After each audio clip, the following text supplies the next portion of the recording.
And I do think we need to figure out how we can crowdfund Reparations, the game. Not crowdfund reparations. We can do both. How about Crowdfund this? If reparations. you fund Reparations, the game, which is a shoots and ladders type game where if you're a black player, you get a die, but your die has one on all four sides. Nice. And if you're white, you get like Dungeons and Dragons die. It's like But then, what does Paul get? oh yeah, okay. So if the lighter you are, then the more one-sided die that you get. Okay. And that's how you can move up in the shoots and ladders. But if your character is black, you never go just down the ladder. You go to like the jail. It'll be a combination of shoots and ladders and Monopoly. Can't even go down a ladder. You can't even go down the ladder. Jesus. For Reparations, the game. And every time a white person wins the game, then they have to give all their earnings to the lightest player. Wow. Sounds like something.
MT, Mm-hmm.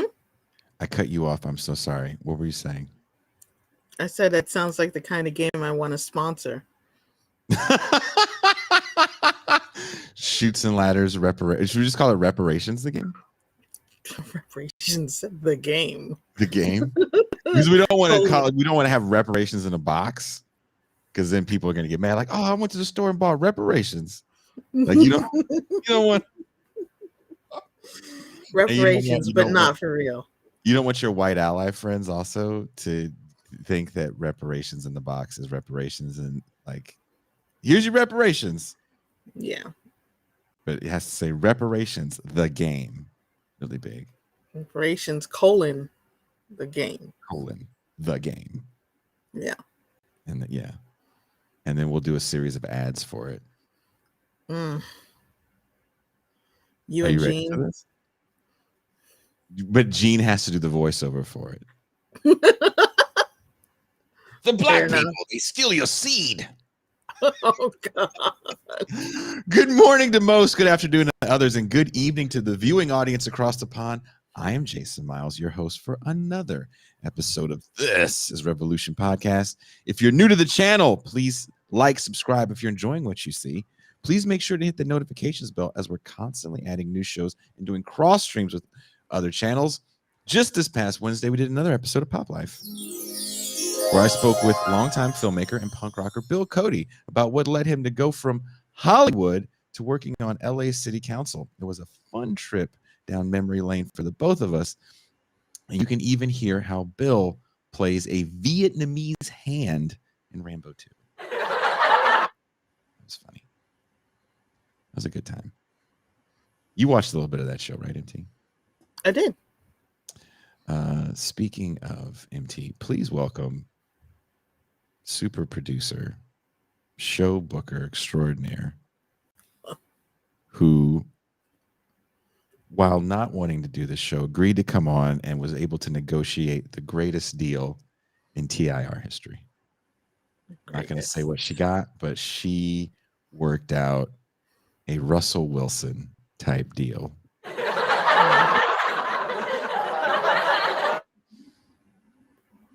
A family-friendly deal. That's what that means. You know what? That deal, it came at a cost. Mm-hmm.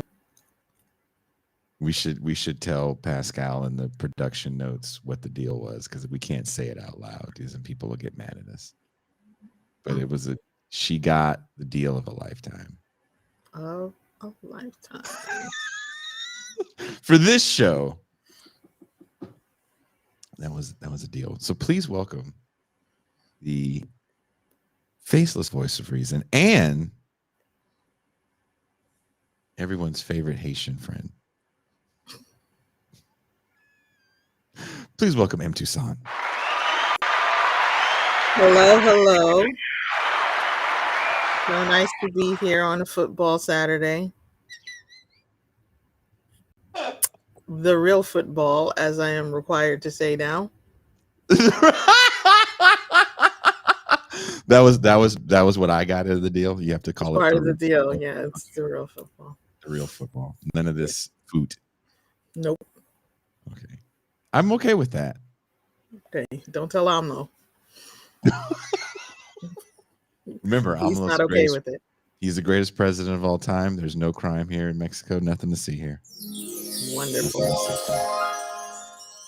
I went out last night, and the dude goes, "Oh, you're the podcaster guy." At the place, yeah. I was like, "Oh shit, they know now." So I definitely like, wonderful country, nothing to see here. And I want to bring in. Oh well, before I bring everybody in, if you don't want to be a patron and get all the access to the champagne rooms and the movie night, but you still want to show your support, we have, what do we have, Toussaint? Can I just add to that? As a patron, Jason will literally talk to you. I do. That's the thing that he'll do. Pascal talks to you too? Mm-hmm. Yeah. Cuba. That's fantastic. No one talks to me, but hey. I have yet to get a request for you. Fair enough. But because we don't pimp you out in that way, where it's like you can talk to Toussaint. I'm pimpable. Okay. Well, now you guys know if you want to be a patron, you can talk to Toussaint. I said unpimpable. Oh, you're unpimpable? Oh, I said you're pimpable. I was like, oh shit, this makes it easy. Yeah. Well, we'll see my Ron O'Neal phase of this mustache. We'll see what happens. That mustache. Someone says, what version of Chat GPT is it?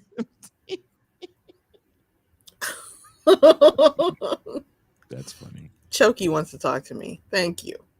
Oh, that didn't sound right, but yeah. Well, let's hop over to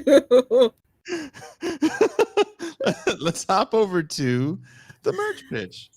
New York pitch merch. Mitch Perch. Purchase. Hey. Hi. Do you know where you can get TIR snapbacks? That's right. Yeah. Started from the bottom. Now we're hats. Cop the all black with the subtle gray under visor. We literally got you covered, son. Covered. What else do we have? We have hoodies. Whoa. Which, when it's cold and the hawk is outside, this will help you stay warm. It's the closest to being at home that you can get in clothing form when you go out. I love that. We have mouse pads. We have Anglo-pessimism t-shirts. Hey. Explain it to your friends or don't. This is Revolution Mousepad with Pascal's smiling face. That's the greatest gift of all, is that this is Revolution Mousepad. Aww. Someone says MT doesn't want to talk to our crazy asses. No, MT can't wait to talk to people's crazy asses. Don't know what we're going to talk about. Oh, just the weather. Weather. It's cold. Apparently, it's cold. It's brick. It's brick. That's what you call it. That was the whole thing, right? There's like a word you use that sounds like drugs. It's brick. It's brick outside. Well, when you come to Mexico, all the condiments they give you, they make the condiments look like drugs whenever you get food. Really? Yeah. All of like Latin America is kind of like that for some reason. Dope. Maybe the food came first and then the drugs came after. I don't know. But I'm like, dude, why do the condiments always look like someone's smuggling dope? Dope. Speaking of smuggling dope, this guy is smuggling so much bananas. Please welcome. Whoa. My homie, my co-host. Your James Comey. My James Comey. Your pocket comb. Oh my God. Oh my God.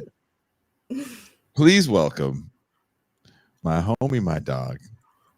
He is the man of the Mau Mau Hour. The Pascal Robert. Clap, clap, clap, clap, clap. Peace and greetings to the chat. Peace and greetings to the audience. Peace and greetings, Jason Miles. Peace and greetings, M. Toussaint. I don't know what you're talking about smuggling. I ain't smuggled jack in my life. Smuggling information and hugs and love. And hugs. Yep. Smuggling hugs. Word. Pascal is huggable. He's smuggling bananas in his briefs. Oof. My dude, are you okay? A little bit, a little effed up. A little left up. Had a wild night. Had a wild night? Really? Mm-hmm. Wow. Something about him drinking tea. Yeah. That Chinese tea Summer gave, it's frightening the shit out of me. All right. I had to message Kuba. I was like, Kuba, is tea supposed to do this? I don't know anything about fancy tea, and this tea did some shit that I didn't know tea was supposed to do. Did you eat it? What did you do? Ate the leaves without water. You know, like as Kuba and Summer left, they're like, "You gave him the tea," and they look and they're like, "You gave him the heroin." It's like Three's Company and Scooby Doo all rolled into one. Speaking of Three's Company and Scooby Doo, today we are bringing on my Red Zone co-host, one of the smartest guys I know when it comes to stuff. Not just sports, but stuff. Just stuff in general. Just stuff. It's like, no. Okay. Please welcome Mac. What's up, everybody? Hello, Mac. Hey. How are you, Toussaint? You doing all right? I'm doing good. You're letting the sunshine in. I like it. Yeah, I mean, I unfortunately am trapped in our present capitalist hell, and I have to rent a room, and the only place to put a desk right in front of the window. Mm-hmm. And Jason, smart at stuff. Just top line, nothing else follows. Just smart at stuff. Just stuff. What does Mac know? Kind of a lot of stuff. Yes, it's just stuff. He does stuff well. He does stuff. You know, what does he do for a living? A bunch of shit. But he is a stuff-aneezer. He knows a lot of stuff-aneezer. Stuff aficionado. Jason, did you eat the tea? Did you eat the tea? For real, right? You just see him ripping the bag open, and he's just like, This It is how tea came- works. okay, look. This is how I don't want to. This is how bad I am. So Summer's like, this is fancy tea, and I've been scared to open it, and I've been using it as like something you have, almost like a coffee table book that you've never read. So the tea is where you can see it. So it's like if someone comes by, like, yeah, ha. It's in this fancy gold box, right? And so I have a house guest, and they were like, "Oh, I usually like tea in the morning." I was like, "Oh, I have this tea," and so I hadn't even opened the thing, right? Because I was just ha. And so I opened it, and it's a series of bags, of course. But then inside of the little, then it's also like drugs. It's like the little. Summers gave everybody an 8-ball of tea. Jesus. I open up the tea 8-ball and fuck. And it's like a ball, like a hard ball. And I was like, what do you do with it? She goes, oh, you're supposed to, put it in and you pour the water on it. It's like, okay. So I did that, and then it just kind of opened, but it looked like a science fiction movie. Ooh. And it's good. The tea is good. I drank some of it. It's very delicious. Someone said you ate catnip. Not today. Not today. that's a whole other series of questions. If you're smashing cat food, right? We don't talk about catnip. We don't No. talk about it. We never talk about catnip. But now that I brought you on, before we even talk about the negrosity that is the upcoming Super Bowl, there's so much black shit to cover. I wanted to talk about Hugo Soto Martinez. Pascal, do you know Hugo Soto Martinez? It's like Hugo Chavez's abandoned nephew. I mean, what's it? I don't think he's any kin to Hugo Chavez. But in this past LA City Council election, there were a few DSA council members who were able to infiltrate the longstanding Democratic Party powered council. They ran on not only defunding the police, but abolishing it. But what happens when you claim that law enforcement is a, quote, armed militia occupying our neighborhoods, and then go on to ask said armed militia to make sure no one touches your Lexus?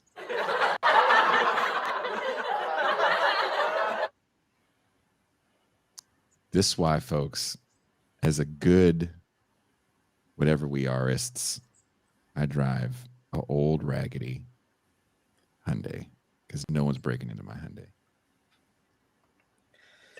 That mansion, on the other hand.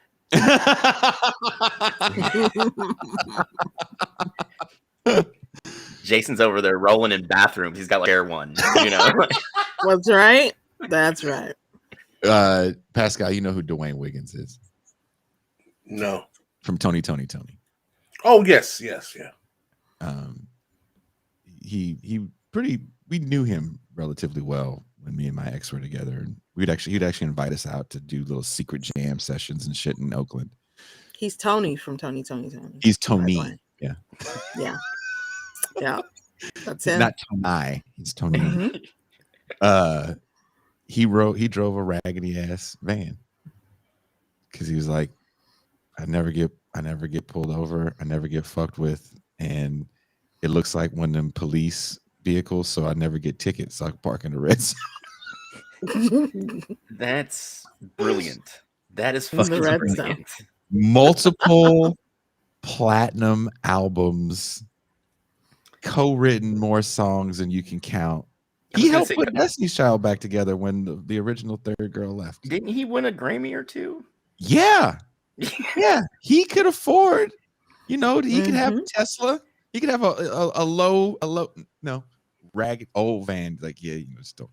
See, he's a smart dude, so you don't buy Teslas because you have a 33.3% chance of your car just spontaneously combusting. So that too. It's best not to purchase a vehicle that's supposed to be like a conveyance for you rather than something that turns into an oven just because it's not wired correctly.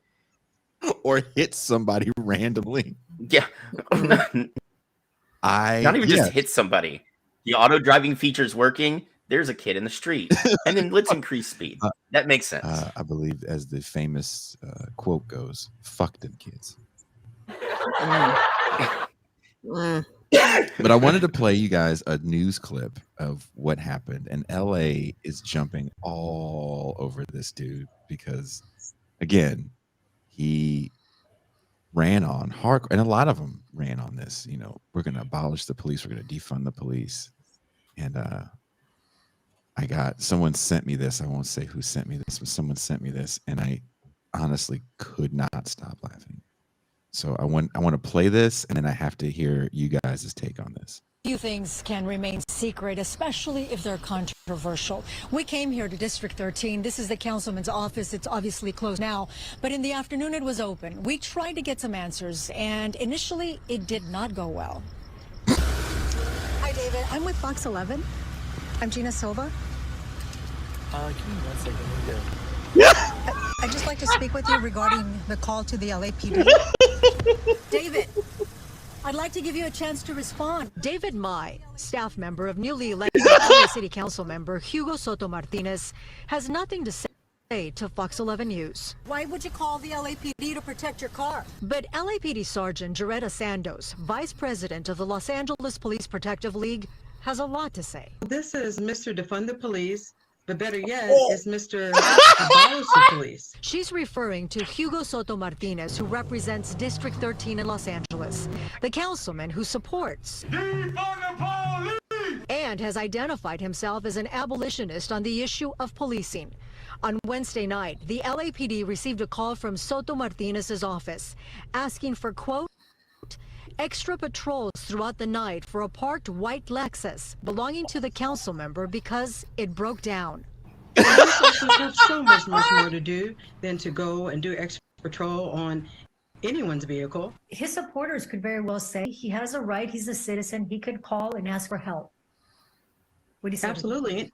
Absolutely. Anyone can call and ask for help. However, when you are anti-police, abolish the police, we don't need the police, then why are you calling for help? Reaction from people in District 13? I think anyone that wants to abolish the police is it's ridiculous, because when it goes down and something happens that's negative, they end up calling the police. Sounds like he was maybe abusing his connections and position of power to use that privilege to protect his property.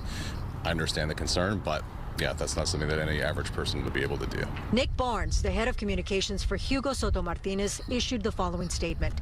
It's come to our attention that a deputy staffer had some contact with the LAPD regarding his personal vehicle. We are investigating this matter internally and will be taking appropriate action.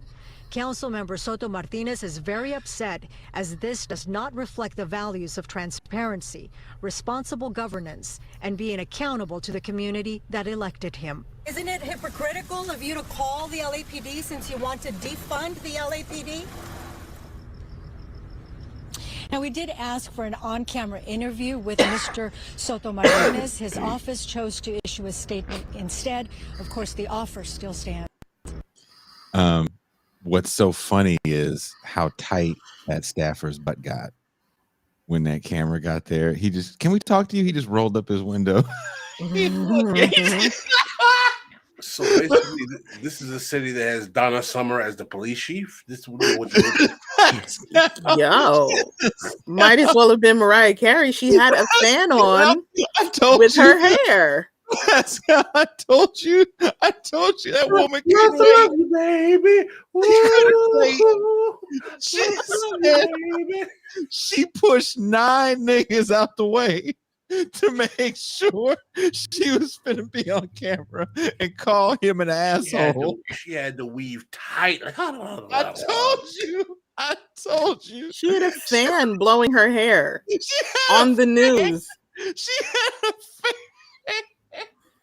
Listen, when you have your moment, I you guess, take right? it. All right, like that's just... She's like, yeah, girl, this is it. I have made it.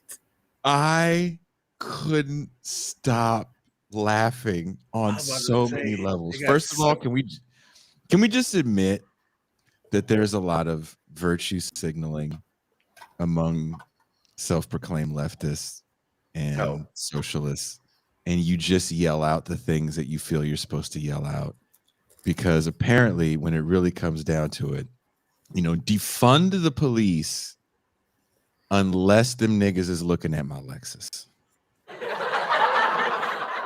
I just can't have these niggas looking at my Unbelievable. They got thirsty eyes. I just got my shit waxed. You know what? I wouldn't be surprised if during this investigation that they're doing, it doesn't come out that it was actually, Soto Martinez saying some shit like that. Jason, like, I know they're trying to get in there. I know it. Seven very large black dudes and one Latino that I know for sure is an El Salvadorian have walked by. Woo. Woo. Shout out to El Salvadorians. And I think one angry Filipino as well is with them. Oh God, yeah. I mean, dude, we've seen what the LA City Council is, right? Like, there's been more negative shit to come out of that horrible group of people in the last 2 months, 3 months than, like, it's just like nobody is good. There is there is a decent soul on the LA City Council, right? Like, Antifa's looking at my car.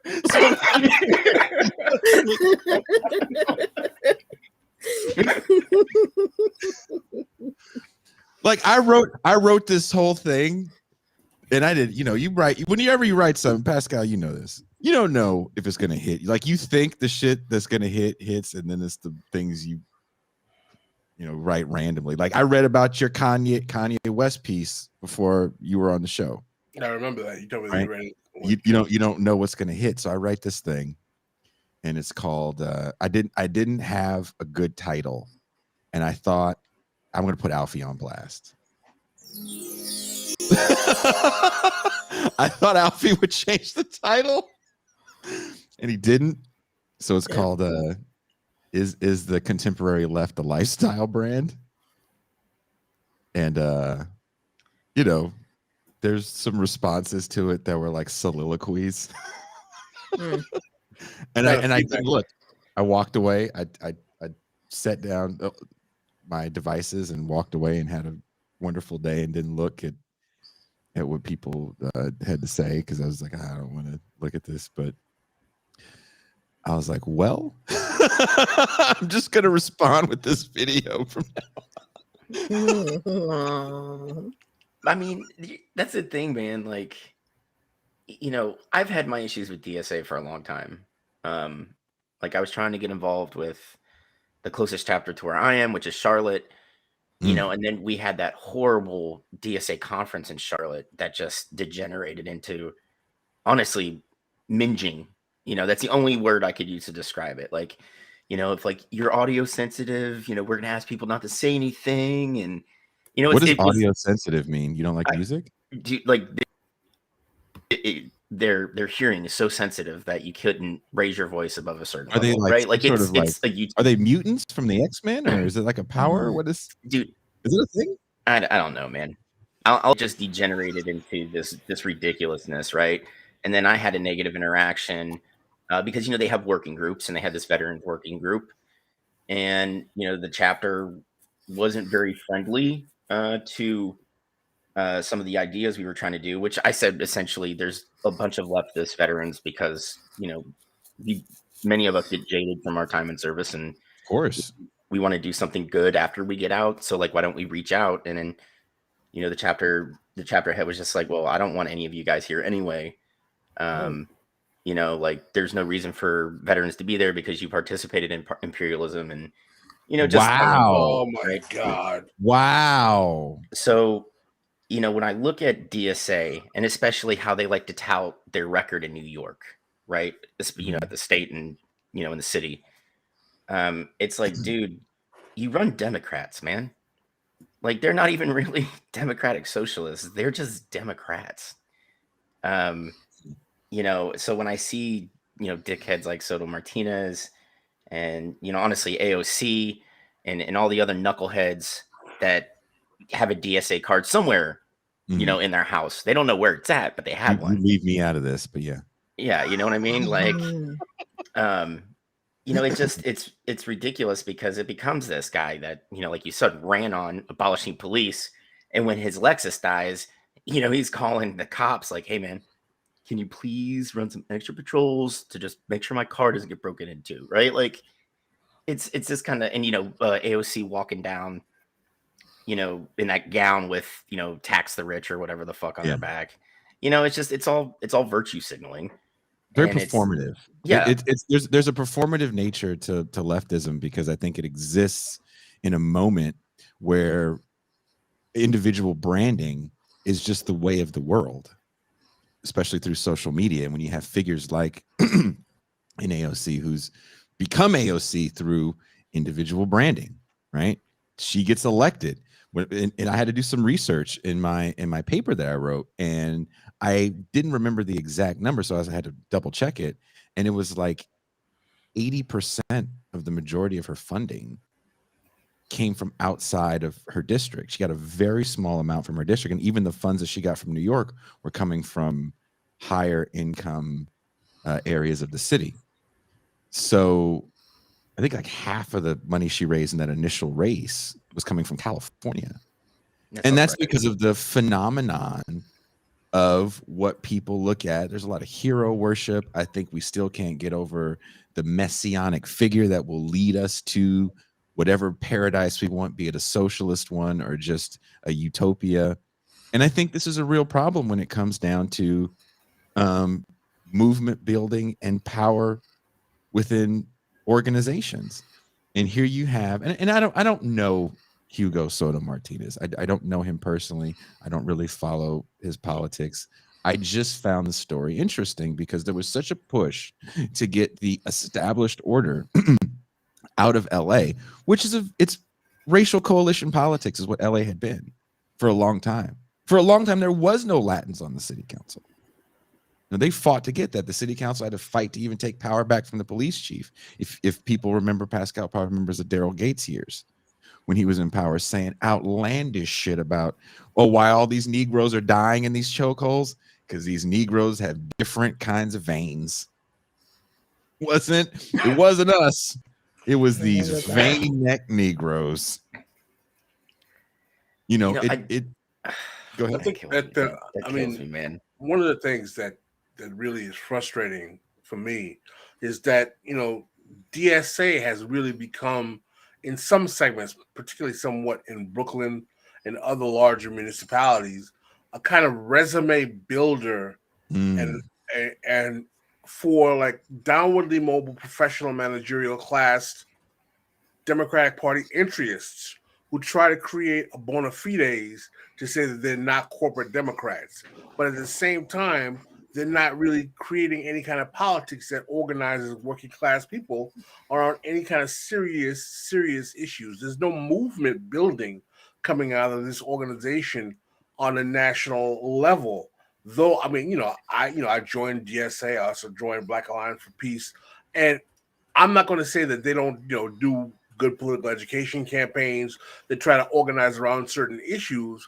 But what's indicative about this video and about DSA is that it's rooted so much in Democratic Party entryism that the focus on organizing is really diminished. And I think part of the problem I have, particularly with the online left and the type of the left that Jason is referring to as a lifestyle brand, is that there's really two types. You have the ones that just will circle around various podcasts and online content creators talking about either the Democratic Party or people who talk about the Democratic Party, or you have those who choose various left sects as if they're in some kind of club, fraternity, or secret society. Like, I'm a, hoaxist, Maoist, anarchist, and I'm cool because of that.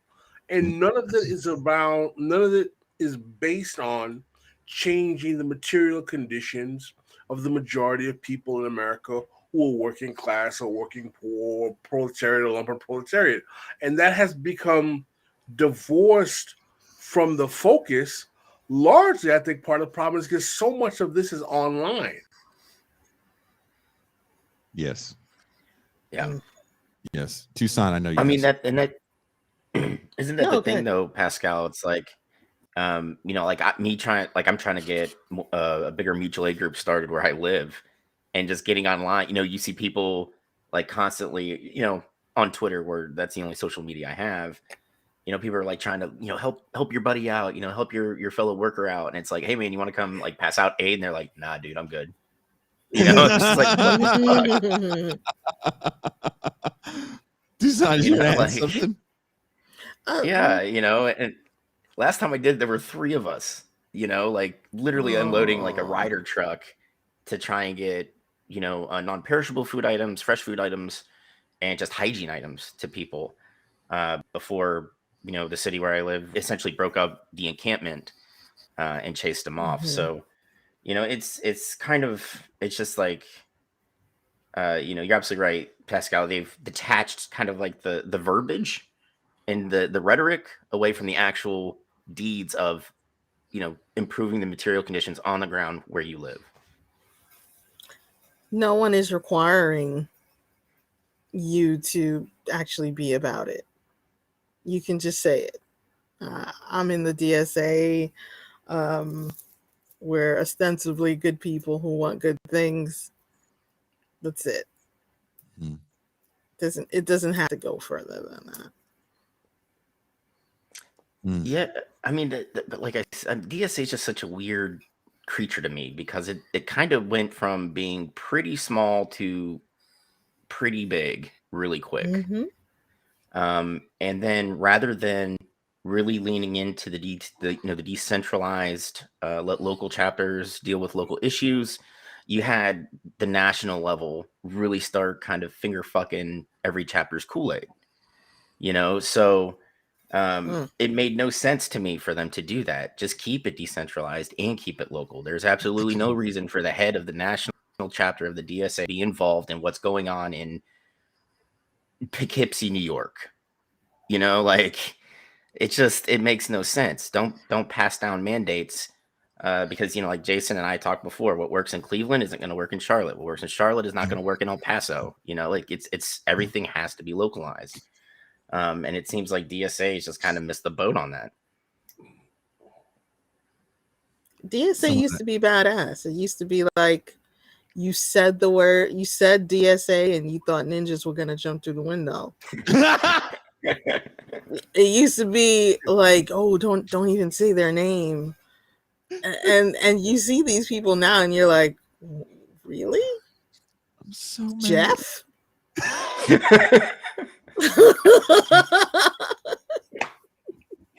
Jeff's not gonna do anything. And it's not even just Jeff. It's Jeff that's spelled GEOFF. You know, like it's got the really silly spelling. Geoff just wants to go to Whole Foods and have no problems.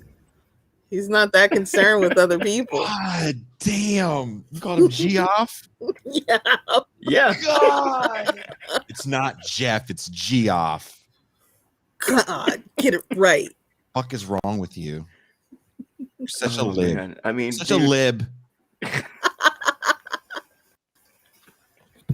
As you have your latte with almond milk. I can't believe you said DSA. You thought ninjas was going to jump through the window. He's so serious. Can't even say their names, man. It's Geoff. Only libs pronounce it Jeff. Yeah, that's right. Who are you? Are you my dad? I mean, all of this goes to my larger point that I've never been one to even argue that we have a left. I think we just have leftists. And I think that the bottom line is that the large reality is that most of the people we have who are leftists became leftists within the last 15 years, largely because of Occupy and Bernie Sanders. And they became leftists in a digital space in which the left was weaker even before they came about.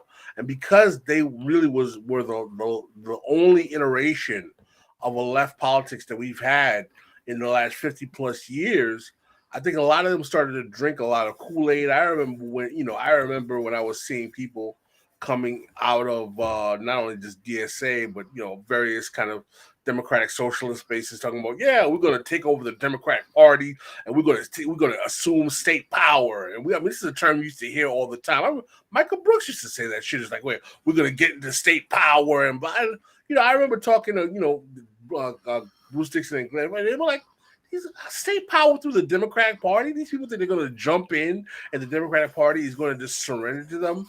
And the thing was funny is that I was like, why do these kids who are, most of them are barely 30 years old, think that somehow that the Democratic Party, which is an institutional mechanism that responds to the needs of capital very effectively, that has its own relationships with power centers, which is literally the left flank of capital of the United States, going to collapse and coalesce to a bunch of kids who've been socialists for less than 5 years.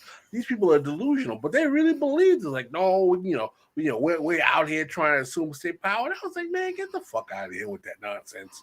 And but lo and behold, you can get anything you want right now, right? You can get anything you want when you want it. And I don't like the term cancel culture because I think it misses the point.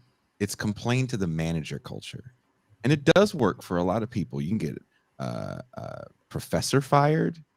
You can get a worker fired from Starbucks. Karen culture? I don't like to say Karen because I see more dudes complain to the manager than I ever see women. Carl culture. I don't. You never hear me say Karen because I know what it means. Trust me. Like I said, watched this show before. I lived with a white family for years. We definitely all used that wonderful woman to complain to the manager.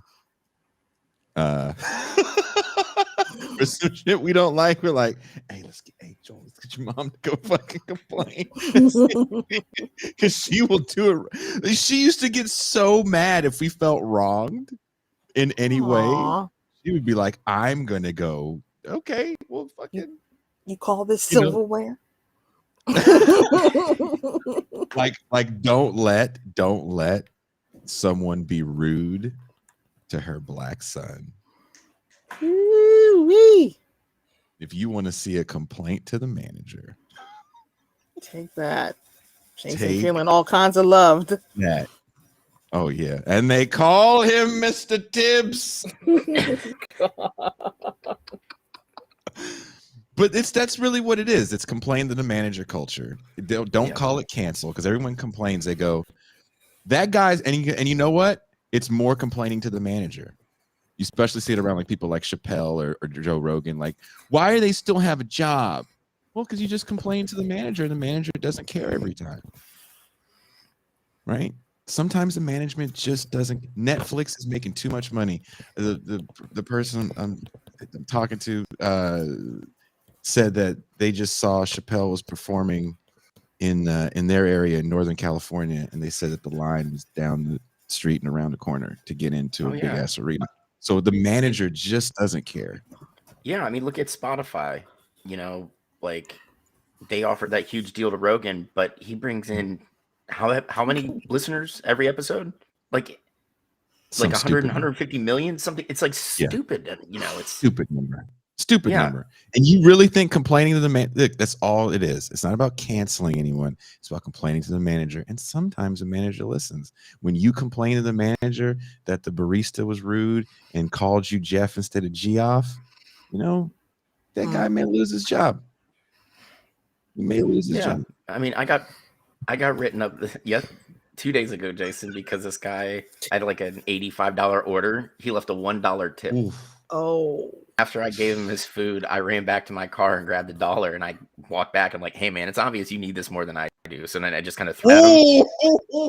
And by the time I got back to the store, I had like the write-up sheet just waiting on me. That's bold. It was one of those nights where I had just had it. I wasn't like Michael Douglas falling down level of angry, but I was creeping up that way, right? I was getting ready to walk into a really bad burger joint, and just ask where breakfast was, but it's 9 p.m. You know, like just like you did in the movie. Right. You went to cookout. Yeah. You walked into the cookout. He's laughing because he did. You walked in the cookout. No, I mean that's the thing. Like, can you imagine? The thing is, like, you know, cookout's a drive-through thing, but I just like walk into the building and I'm like, "Where's breakfast?" Pascal, do you know cookout? Have you been to North Carolina? I've been in North Carolina, but what is cookout? A specific restaurant? It's like a burger joint. Yeah, and it's like when you're drunk, it's perfect. Sober, but when you're drunk, yes, They're like 109 milkshakes. Yeah, wow. It's a milkshake paradise. Not a place to go if you're lactose intolerant. No, definitely not. No, my brother. No. Or it is if you're willing to, you know, roll the dice a bit on yourself. You'd be rolling a lot more. Yeah, that was one of my old roommates. He was just like, I love milkshakes, dude. And I'm like, you are lactose intolerant. He's like, I can deal with it. And then we all paid for it, you know, like. Well. And he's like, totally worth it, dude. I think we were playing a show in Charlotte. Had to have been Charlotte. It wasn't Raleigh. It was Charlotte. And the promoter ended up taking us to a cookout. He's like, y'all never been to cookout? We're like, we don't know what the fuck you're talking about. And he took us to cookout. And I remember spending like 15 minutes reading the damn milkshake menu. It's like, wait, I can make combinations out of all this. I was like the country cousin in the big city. The shakes out there this big. And the thing is, it's like you can't even drink the milkshake for the first like 15 minutes. You have to eat it because it's so. You gotta let like the ice cream out a little bit. That's the best. Because you don't want them to put milk in it, right? Yeah. Just let it melt and have that be. Yeah. Yeah. Eat some dry ass hamburger. Oh god, dude, sometimes they're so bad. It's like chewing on sandpaper. But like they said, when you're drunk, you're just like, oh my god, this burger's amazing. Pretty grit sandpaper ass, soggy fry ass place. Yep. Good and ass the thing is, you drive past it during the day. There's like one car. Between 12:30 and 2 a.m. It's a club. Oh yeah, right. It's a nightclub. They have cops. There's one of them on Rayford Road where cops have to direct traffic into it and out of because so many people are waiting in line. And you wanted to defund the police. You can't even get your milkshakes. You know? See that? I wanted to defund the police. He said we didn't need him. You didn't need me. How's your milkshake now, nigga? Just call me Hugo Soto Martinez. Just rename me right now. I need a cop to watch my milkshake. Yeah, excuse me, sir. I have nobody directing traffic into the cookout, so I can go get my milkshake at 2:30 in the morning. You know, like, this is what I pay taxes for. Yeah. Protect and serve, bitch. Right? You need to find a way to make that black woman anytime. Like, no, you didn't. We need to find a way to have her appear. She'd be happy to do it live. He said, God. When did Donna Summer?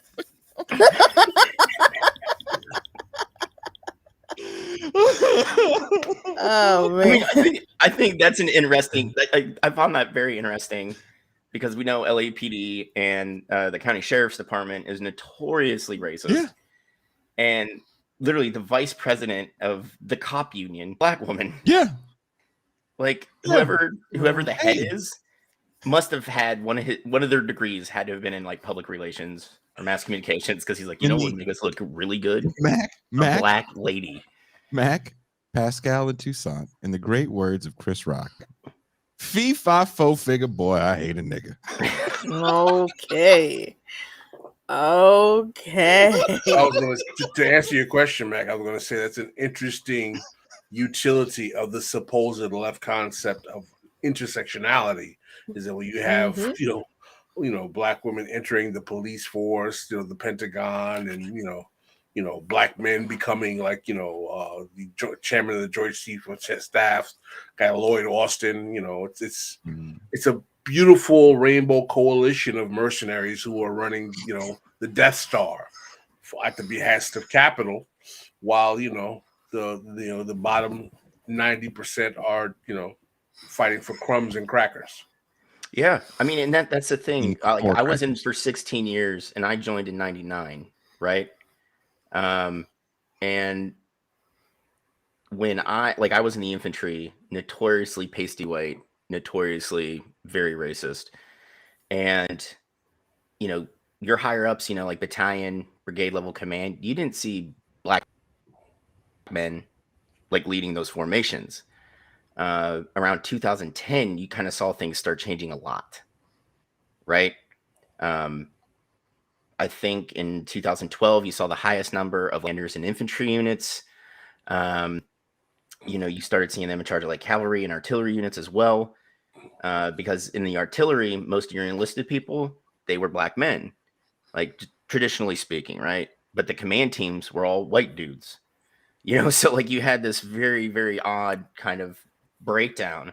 And then with the dropping the prohibition of women serving in combat units, like the Army really made, or the military especially, or the military overall, the Army especially, made a big push to show like the formations, where we have, a woman who's a platoon leader in an infantry unit. Look, there's a gay woman that we just named as the head of medical command. There's a black man that just became, a division commander. So like it really is. It's the establishment really trying to show how diverse and inclusive it is, so they can continue to essentially expand the poverty draft and feed our young people into the meat grinders of our stupid bullshit wars. What's fascinating as well about that as well, Mac, is that as we have this diversity, equity, and inclusion drive amongst the functionaries and professional managerial class, quislings, whether they be police chiefs, generals, or so forth, the actual rate in which economic inequality is growing between the 1% and the bottom 99% is exacerbating. So what we're seeing is that we're having a more ethnically, racially, gender, and sexually orientation diverse ruling class, or at least the actual functionaries of the ruling class, while the economic inequality and precarity of the bottom 99% is growing and growing and growing. So you get people to cheerlead and applaud Kamala Harris. You get people to cheerlead and applaud Lori Lightfoot. You get people to cheerlead and applaud all the rising increase of, the new black, there's a new whole phalanx of black mayors and municipalities all over the country. And what's ended up happening is that it deludes people to the reality that, like, yo, man, people actually have less money and making less money over time. But now we just see more brown and black faces in high places. And it's a very effective tool for the left flank of capital to keep people satiated with the status quo. Yeah, well, I mean, it's kind of like the bread and circuses thing, like, look, we're giving you what you wanted. You wanted to be more diverse, as they're over here like wiping their ass with $100 bills, while I'm barely clearing $30,000 in a year. So like it's frustrating to see that the things that people have fought for, to our society to become more diverse and more inclusive. And, and they're essentially, I guess, kind of putting a veneer of that, all those things that those great people, fought to work for, to make sure that everybody had access to, the American dream, I guess, for lack of a better term, capital and the people in charge, they just sit there and like, they look, we did it. We've got a black person here, and we've got a Hispanic person here, and look, we have an indigenous person in charge of the Department of the Interior. Look what we found. We're great. We're awesome. You know, you said they were all gone. I mean, have you guys heard that Hakeem Jeffries and what's the name of the Indian brother that's in the Congress that's supposed to be progressive? What's Ro Khanna? Ro Khanna. That both of them joined with the Republicans to vote that to state that socialism was like a menace to the world, to the globe, or some kind of initiative that the Republicans came about. And I'm like, this is really incredible, man. It's just that we have like the head of the Democrats in the House with a guy who's supposed to be a progressive Democrat coming out and says like, socialism is a plague and must be fought by all stretches in the imagination. And I'm like, how reactionary is the body politic in our country that now any type of redistributive agenda is considered to be some kind of, anathema to the people who are in the power politics. It's a sad reality, man. And oftentimes, I'm not going to lie. Over the last couple of days, I've really asked, where is the light at the end of the tunnel with this, man? Because the way I see politics in this country going is so utterly right wing, and I don't mean right wing in the traditional conservative sense. It's just that any type of discourse around redistribution of wealth, any type of discourse, and I'm not talking about hammer and sickle Marxist Leninism. I'm talking about even milquetoast ass social democracy. Which would go a long way. A little social, we always say this, a little social democracy would go so long in the States. I think the big problem is the fact that I keep talking about this. We live in a moment of extreme atomization and individualism. So people are kind of waiting for the right person to come in and save the day. And I don't know. I maybe the board was wrong in the society of the spectacle, where it is the spectacle that's going to cause people to push back against capital. I think people just become more part of the spectacle.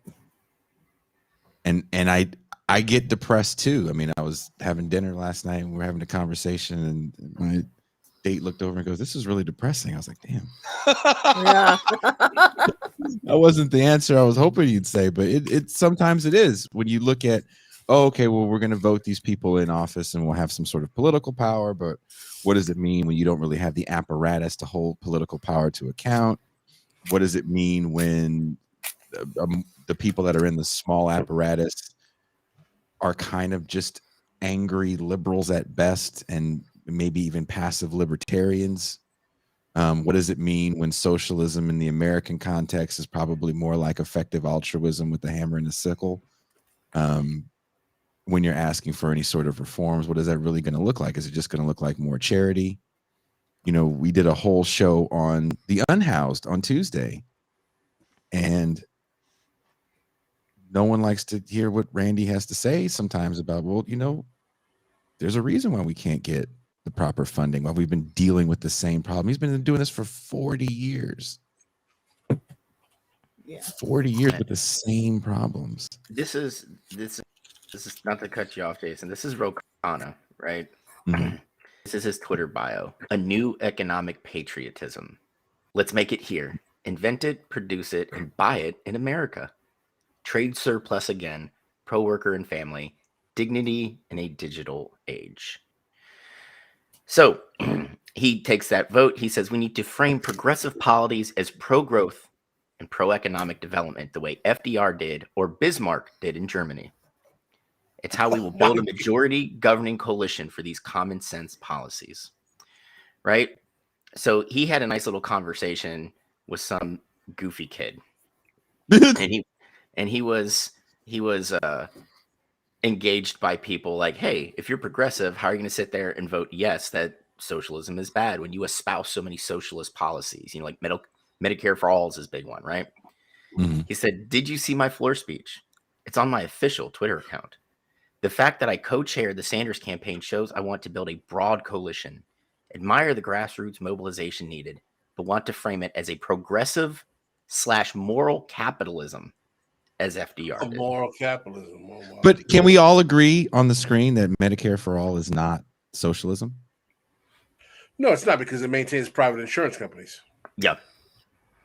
So we can all agree on that. Toussaint, do you? It maintains concur? the structure of the government as well. So we can all agree that yelling out Medicare for all doesn't mean you're a socialist. It means that. I mean, it's a major plus. Yes. But it's not. It doesn't abolish the actual private pro-capitalist insurance companies by any stretch of the imagination. Yeah, I'm with you, Pascal. Until you immediately cut out that horrible group of companies and the assholes who support it. We'll never have truly beneficial healthcare for everyone. I mean, it's a major step. I don't think that we should fight it. I think we should support it without a doubt. I mean, it would definitely transform the quality of life of millions of Americans and give them access to healthcare. And I mean, I think that we should say what we want. We want socialized healthcare. I don't think we should say Medicare for all. I think we should say we want socialized healthcare. We want state-sponsored healthcare. It doesn't have the same ring, and you can't hashtag it. It doesn't look good on a T-shirt. There's a variety of It's not cute when Bernie Sanders says it with his accent. Yeah. There's a variety of reasons that we need socialized healthcare, and we need it now. Yeah, not quite the same. For all, dude. You can get behind a slogan. Right, without a doubt. But at the same point, man, it's just that Ro Khanna is an FDR Democrat. In that at best he's a Keynesian, in that his argument is that I want to have pro-growth capitalism with a progressive social welfare state. And what Ro Khanna doesn't realize is that what allowed the actual development of the Fordist economy under FDR was the economic total control over global international capitalism by the United States, because you had a situation in which Europe and the rest of the world was still neutralized after World War II and were being bankrolled by U.S. financing their rebuilding. So there was no competition in terms of American trade.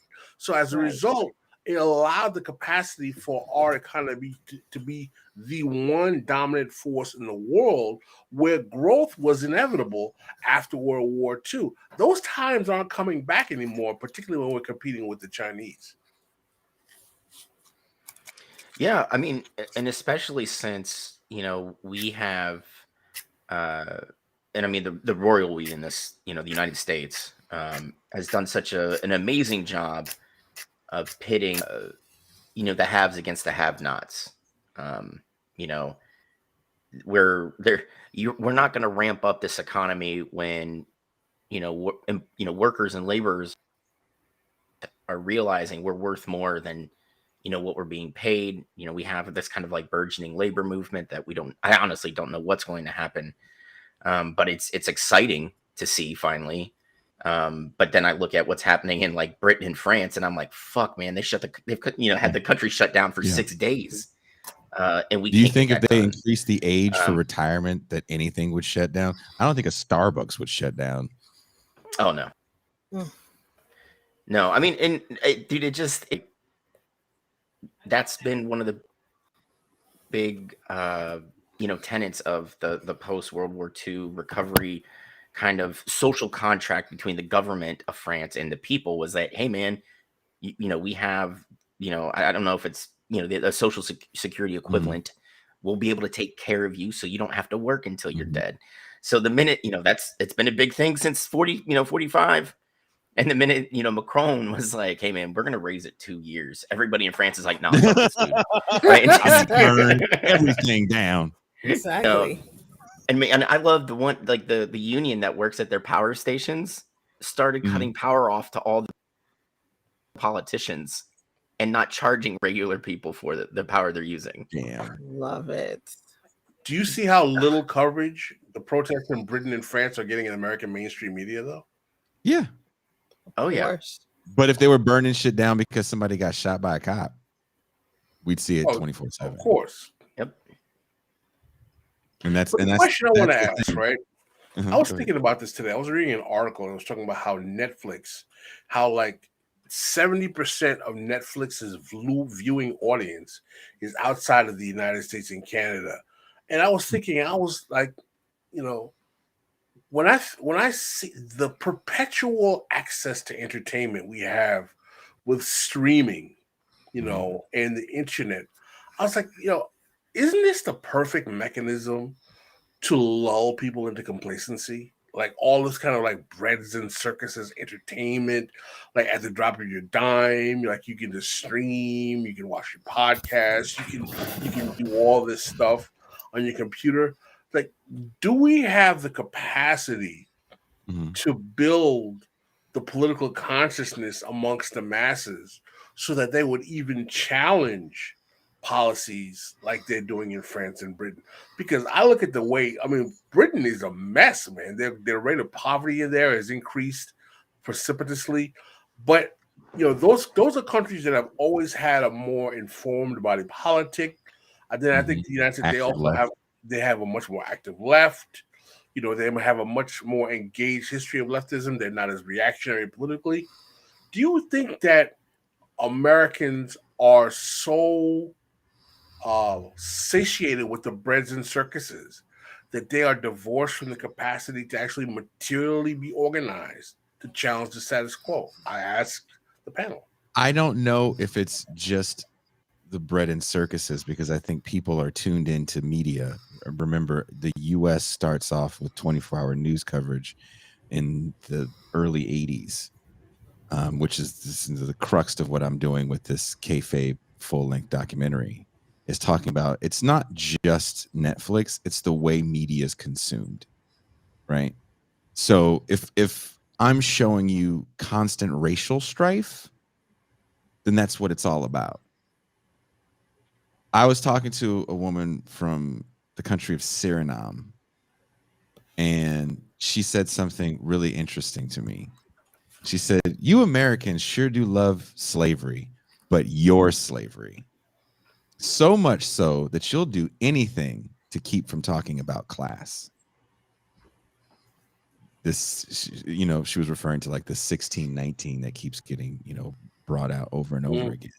So I think it's just the way we consume news on the basis of good guys and bad guys. And it has to be super easy to decipher who is the good guy and who is the bad guy. And when you talk about good guys and bad guys, then you always will have a hero, be it Bernie Sanders, AOC, Donald Trump, you know, Joe Manchin can be a villain for you. And this just gets regurgitated because we exist in a world as well where no one's reporting any news on here. They're watching the news and then critiquing it for you. And sometimes that critique is just based off that race bias rhetoric. Oh, look what this right winger said today. He's so racist, blah, blah, blah, blah, blah. And we never really get down to like the power of people and the power of movements and what has always helped cause any sort of political change in America in the last 200 years. All of that gets thrown out of the window, and it's just good guys and bad guys and the drama, the emotional drama. So when we talk about police, for example, there's a great 4-part documentary on Netflix about the serial killer, the Night Stalker, which actually went in depth into something that I didn't know that he did, was molest like 40 or 50 children violently. And it talked about how the district attorney decided not to charge him for that because they already had him on all the murders and they didn't want to bring 50 kids that were under 8 years old on the stand multiple times, right? But also in that documentary, they talk about how the only way he was caught was because the civil rights of his cousin was violated. A cop admitted to beating up his cousin. And they felt very comfortable putting that in. I watched that with the person that worked in the legal field, and we rewound it like, hold on, the dude just say he beat up this dude to find this other guy? That kind of gets glossed over, and it's never part of the story. The same people that arrested and charged the Central Park Five, which becomes a huge story through the lens of Ava DuVernay, a year before they arrested the Central Park preppy murderer, doing the exact same things they did to those black kids. The exact same. No lawyer, we're going to question you till you admit. He did do it.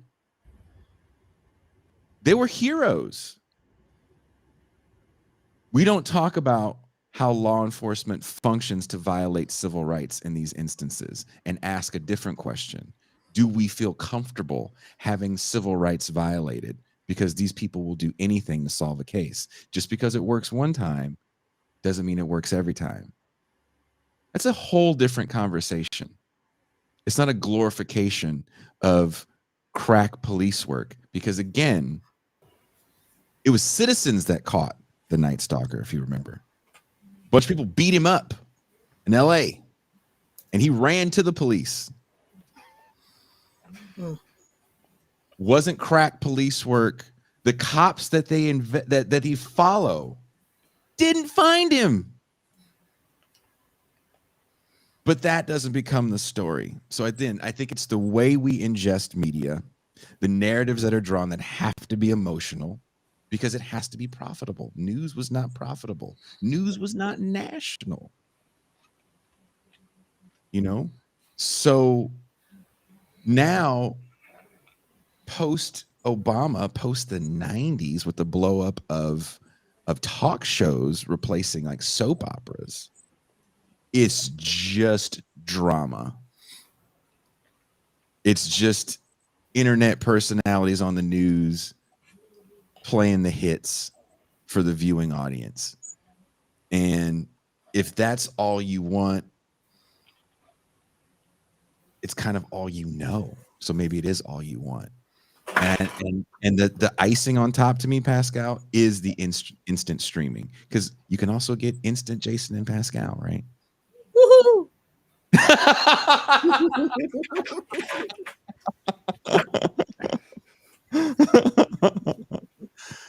Like, you know, Bertrand Cooper asked on Twitter today, and your best friend Doug Henwood responded to him, Pascal.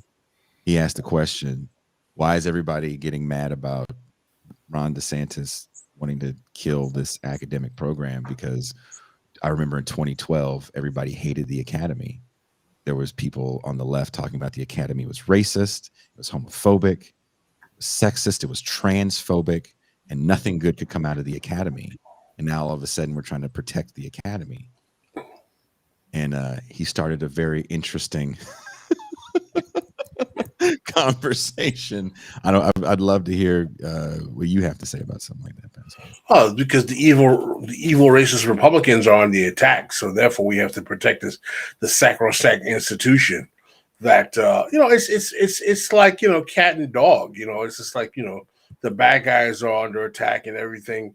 You know, so therefore we must rise to the protection of the sacred institutions. But not that I am remotely in favor of the nonsensical behavior that Ron DeSantis is demonstrating. But at the same time, man, it's just that we're really in a position where everything is a reaction. It's all reactive, and there's no kind of proactive attempt to create a politics. I feel like, you know, the liberals and the left are just reacting to the right wing, and the right is just setting up ways to try to trigger people. And none of this is addressing the material conditions of people, man. Yeah, I mean, just to Pascal, you know, you brought a lot up, but I also think what's holding us back from organizing like that is that we don't have a strong, organized workforce anymore. You know, we don't have, you know, kind of like the built-in capability to work together to say, hey, you know, we're going on strike, and the other unions will support that strike with them. We don't have that here. What's the shop floor for Uber drivers? Yeah, you know, or I mean, even then, Jason, when you look at, like right to work states, you're like, hey man, I think we should go on strike. Like we're being exploited. Then you see the fucking manager just pop up over your cubicle. Like, what'd you say? Like, and then, that's it. He doesn't have to have cause to fire you. He can just fire you. And then you're out on your ass, So, if we can get this, a more organized labor force, and that also goes back to the healthcare thing, because what do a lot of corporations do? They tie your healthcare to your job. So if we can detach that and kind of, quit being hostages with you losing your healthcare, you know what? You're going to be an exploited worker, and you're going to shut up about it because you'll be able to get your daughter's braces put on, and it won't come out of your pocket, right? Yep. And they use that as a gun that they put to your head. When we detach those things and have a more organized labor force, I think at that point we can do things like nationwide walkouts and nationwide strikes. But until that happens, like, we're fucked, and I hate saying that. But those are two big, I think, catalysts that could really push us into something. Back into the conversation we were having before, like, how do we get rid of the privatized healthcare system? Like, how do we get rid of the insurance companies? Like, how do we do that? So, it's just like, it's hard to have any kind of optimism, right?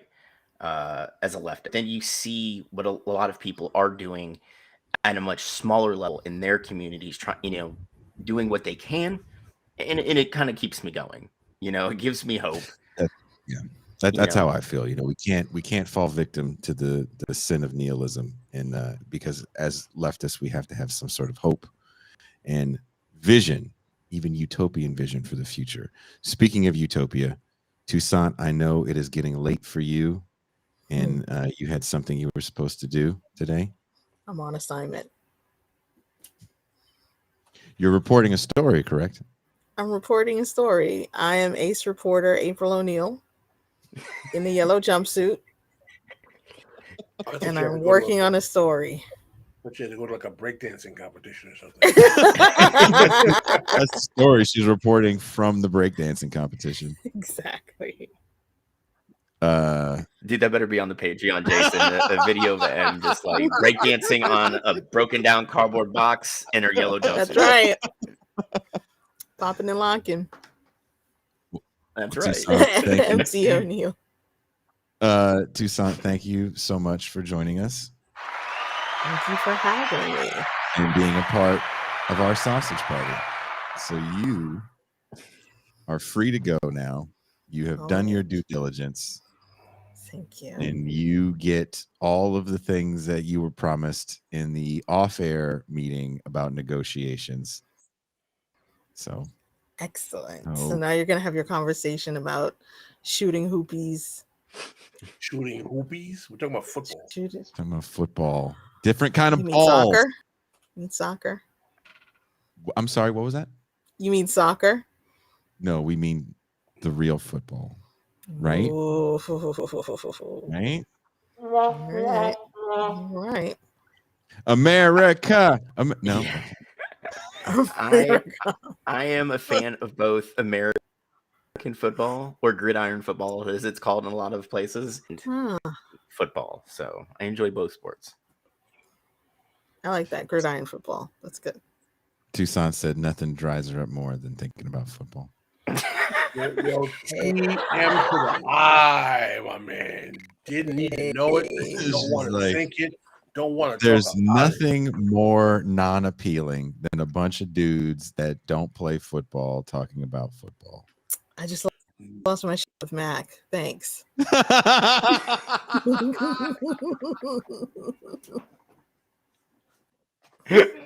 Appreciate it.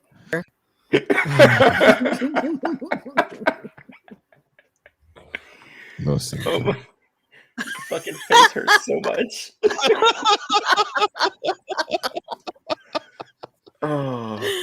And with that, someone says deserves a slap. I wish you would have heard the off-air conversation.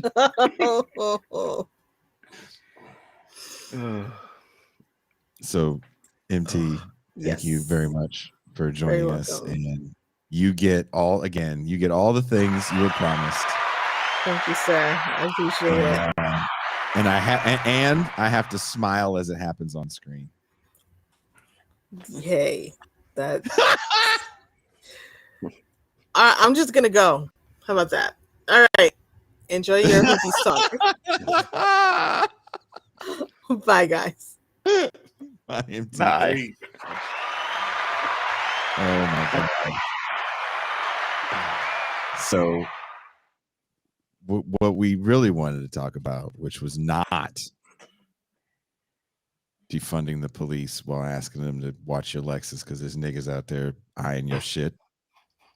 Can y'all watch my car? I got 24s on this bitch. Yeah, he spent it all on the tires and rims, but he couldn't keep it running. So what's that tell you about like his priorities? I got a 2008 SC400 Lexus with 185,000 miles, and I just can't have these niggas break in. I just put the screens in the back. Oh somebody posted on Instagram. It's that time of year where one nigga's gonna buy a 2008 BMW with 200,000 miles. Oh my gosh. That's actually that you could actually say the same thing about soldiers. And not even just the Beamer, but like the big super light. So like they would go, I'd see him show up with this Jeep, just huge lift kit, giant tires, stupid paint job, and hey man, where'd you get that? Oh, I got it this weekend, Sergeant. How much you paying for that, bud? Oh, it's just like $900 a month. It's some stupid ass number. You make $1,400 a month. My mom pays it, so I'm good. I'm just like, oh Jesus Christ. And it's repoed next week. So like dude, no, I've taken kids because in North Carolina you have 48 hours to return a vehicle. Mm-hmm. So I will take them back to the dealership, and I'm like, okay, someday when you make enough money and you actually have credit, you can get this nice lifted Jeep so everybody knows how small your penis is, right? But for now, you're going to take the money you got back, the $2,000 that you put down, and you're going to go get that Toyota Tercel, which will be great for you for what you need right now. And your mother will appreciate you having, an insurance payment of $13 every, but they don't want to hear that. No one wants to hear that. No one wants to hear that. No, what's so funny? They don't watch the show, so I'll say this. So my daughter's boyfriend a few years back came to me. He's like, "Pops, I want to buy this car," and I saw it. It's a Mercedes, and I was like, "What year is?" He's like, "It's a 2000." I was like, "Oh, really?" And I'm just listening, right? Okay. Mm-hmm. Mm-hmm. And it's got this on it. Oh, it's got and he's very excited about this purchase. I was like, He's like, I saved my money. I'm in all cash. I'm making no payments. No payments. I said, look, man, when I was your age, I was making $250,000 a year. And I bought a Range Rover in cash because I wanted to buy a Range Rover in cash. And that car was in the shop more than it was on the road. But it didn't matter because I had a Range Rover. That you paid for in cash? And it was that I paid for. And I could tell, you nigga, you making payments. I ain't making no payments. But it ended up costing me so much money. And I was like, I can't tell you what to do with your life and your money. And everyone needs a learned lesson. But I wouldn't do it, but I know you're going to do it. But I wouldn't do it. Of course. Yeah. I mean, did he go get it? Came back one day. I was like, oh, where's the Mercedes? And he's like, see, I didn't see.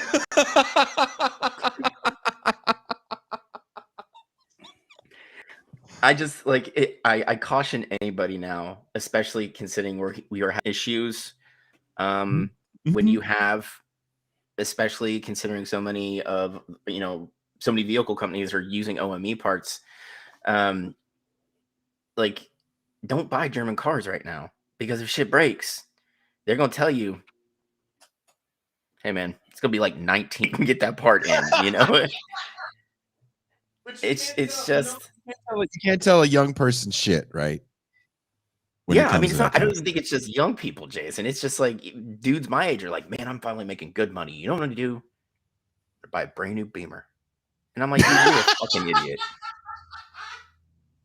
You are a fucking idiot. You know, Pascal, back to your bread and circuses question. This is the shit that keeps you away from giving a fuck about people. Am I lying? Conspicuous consumption. Yeah. Buying shit to make you happy. But am I lying? No, I agree with you. I mean, let's not act like you haven't had one of those purchases in your life. Oh no, I mean, there was a time when I was doing, making nice ends. I had my own practice doing real estate development and title work and all that stuff. I definitely, I know what those kind of PMC aspirations are. I mean, I'll be very honest though, even at the height of my economic and financial, I've never been a materialistic person. It's just not my personality. So I wasn't like, oh, let me go get a Lexus and a Benz and a Beamer and whatnot. It's just not like my personality. But that doesn't mean that I don't know what it's like to experience, having that kind of comfort. But it's just, I'm not a materialistic person. Yeah, I mean, I kind of grew into that. The ring when you say that. Like Pascal, show the ring. Like, see, now I'm at the point in my life where I think it's because I make far less than what I did in the military. I spend to survive, like food, gas, and I make sure my kids are taken care of.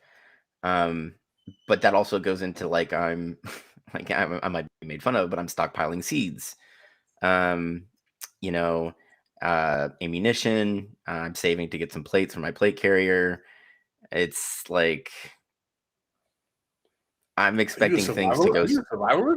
No. I just I miss having a garden. Poor. What he's saying, he's just poor and he can't go to the store. So I gotta grow my food. So you gotta grow some tomatoes. Yeah. No, and the thing is, I look at it more like, especially when you're talking about growing your food, like it's a means, of supporting like whatever I can get at the store, right? And honestly, Pascal, I just, with the way things are, like if anything goes sideways, I will be prepared. Like when the thing happens. If it happens, Jason and I and Marcus have already talked about this. I know I'm only going to make it a few days into it.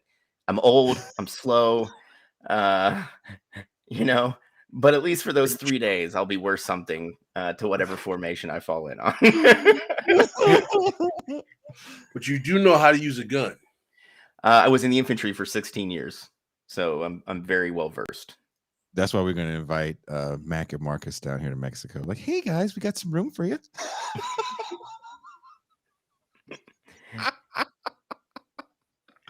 Me and Ben.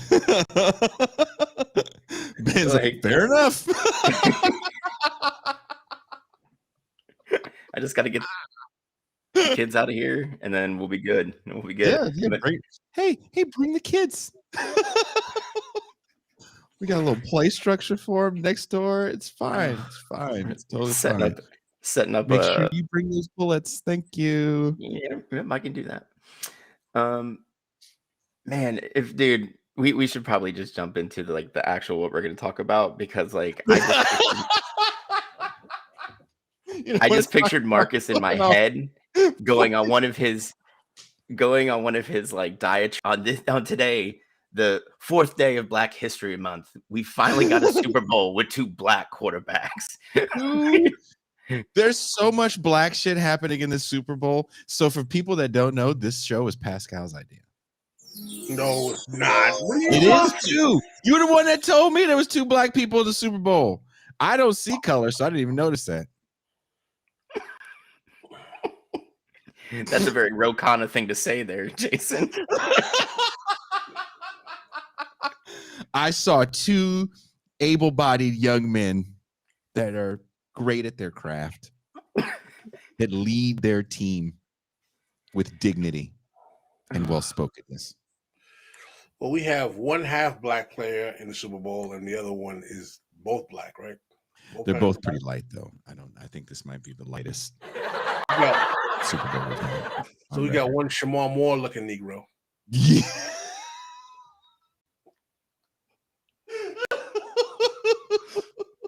The Negro Bowl. They're so black. They were like, so was it Jalen Hurts is represented by a woman, actually, which is like, whoa. I know. And they're all sorority fraternity. Jalen Hurts is an Omega, she's a Delta. It's all like black fraternity sorority Negroes are all applauding for Jalen Hurts. Now, the thing is interesting about this guy Hurts, right, is that they have this montage that they put together on TikTok of all of these sports media figures saying that he would never cut the mustard. He was basically the black sheep of the quarterback, and it's like, oh, he'll never do it. And he's kind of like laughing in their faces now, like he's taking them to the Super Bowl. What do you guys think was behind the questioning of Hurts cutting the mustard? I mean, the Eagles had a great record for months. I don't even understand why anyone was doubting his skills. He got benched in the championship game. Yeah, I think people remember he lost his job to a freshman. That's what it was. Yep. And that's a big reason why people were like, well, if he can't beat out a freshman after having been in the system for 2 years, then he's hit his ceiling. He's not going to develop anymore. Well, he transfers to Oklahoma, goes and plays for Lincoln Riley, and actually did develop, quite a bit more, a very different skill set than what he showed at Bama. Now going into the NFL, he's a smaller quarterback. He's a much smaller quarterback than a lot of his peers. So for a man that, leans heavily into being able to move in the pocket, also break out and go off on runs, can he take the beating? When you got a guy that's, 6'4", 250, runs a 4.40, and he's slamming his whole body into you. Like, how is he going to deal with that? I think what Philly did really build a system around him to highlight his strengths. And he showed he was ridiculously accurate this year. They really lean into the run game. I think the Eagles set the NFL record for most rushing touchdowns in a season, and the NFL started in 1923.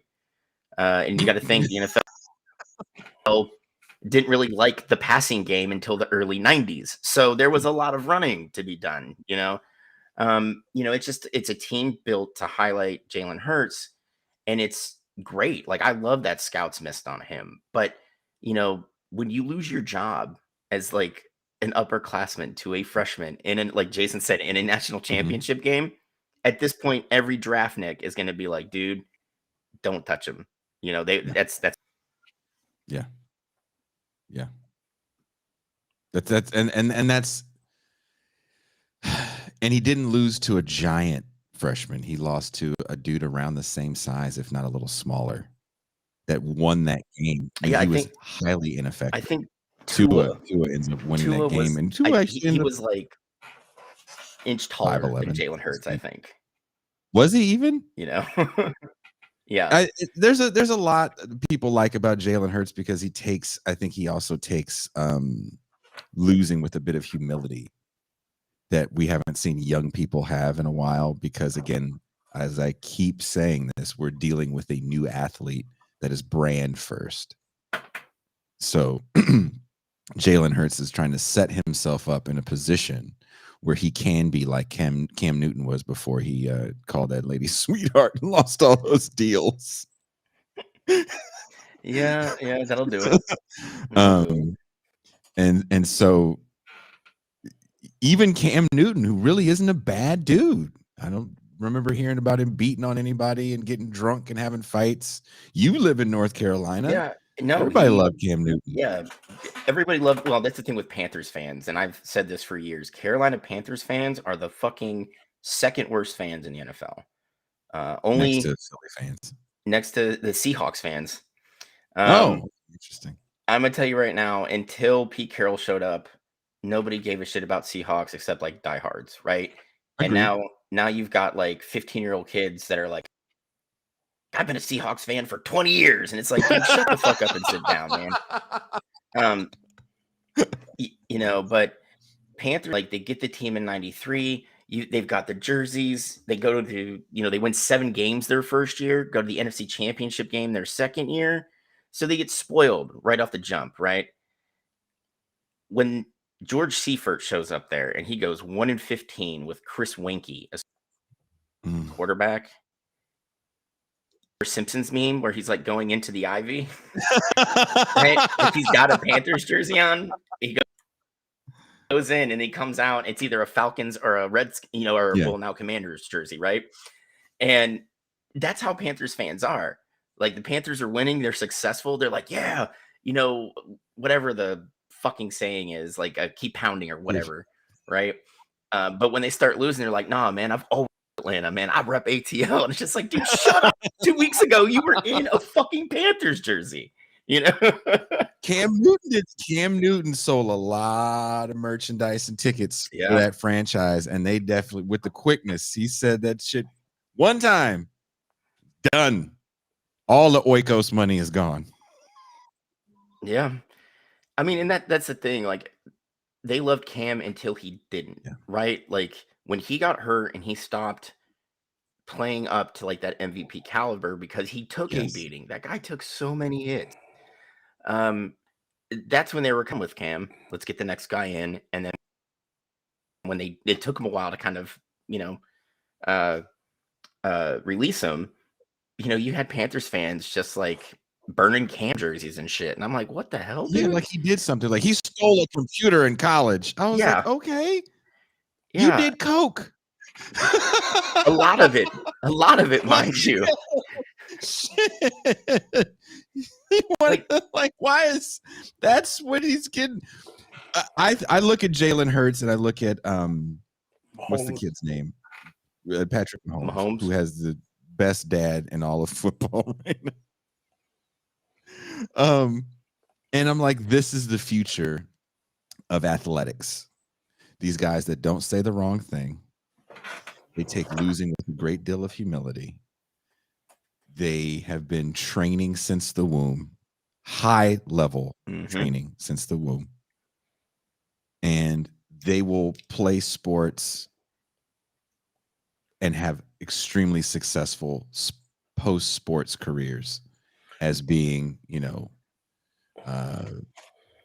Black excellence. But they're also both legacy athletes, aren't they? Hurts. Mahomes is Hurts. Did his dad play pro ball or not necessarily pro ball? But he was was he in different? I forgot what sport. Was he an athlete also?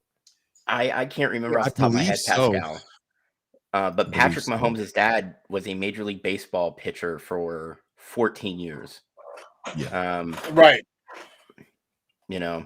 And the thing is, like, his dad kind of caught lightning. Like, he was one of the people that was kind of took advantage in the late 80s and early 90s when they had a very there was a big lack of left-handed pitching because Pat Mahomes' dad wasn't that great, but he was a lefty, so he stuck around the majors for 14 years, or it was over a decade.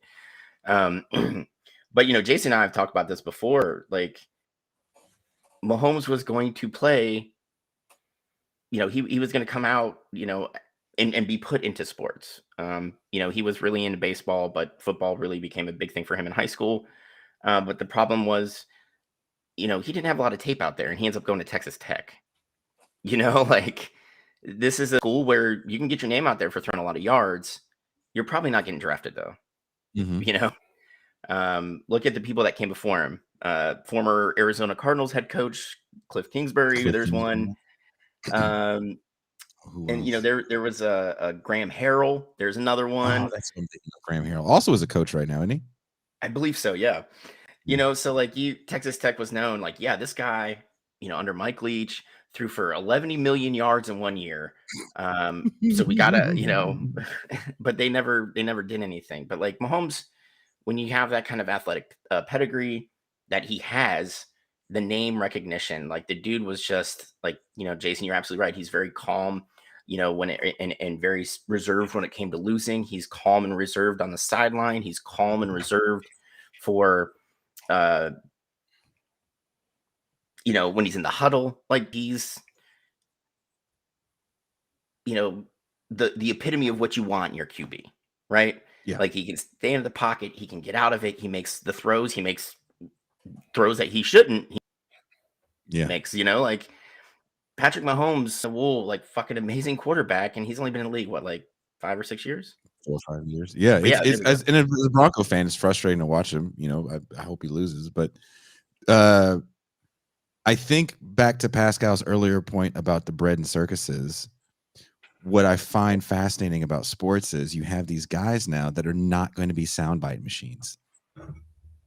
There's not one athlete in any sport that's a soundbite machine.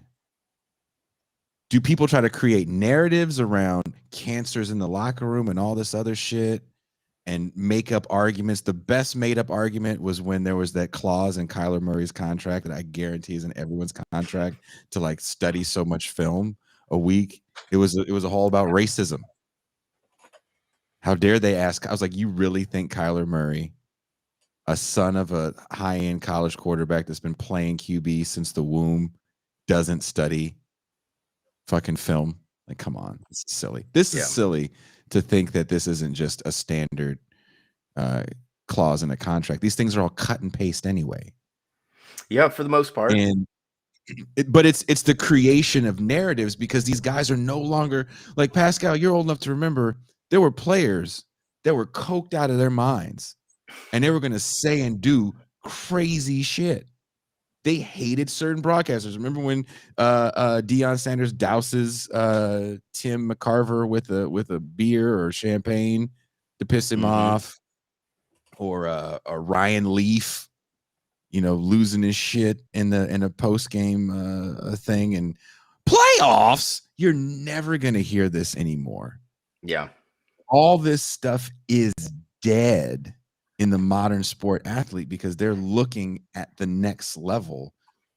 They're not going broke like they did before on a diet of cocaine and buying nightclubs and chasing, tail. And the narratives are created by the pundits. Let me ask you a question.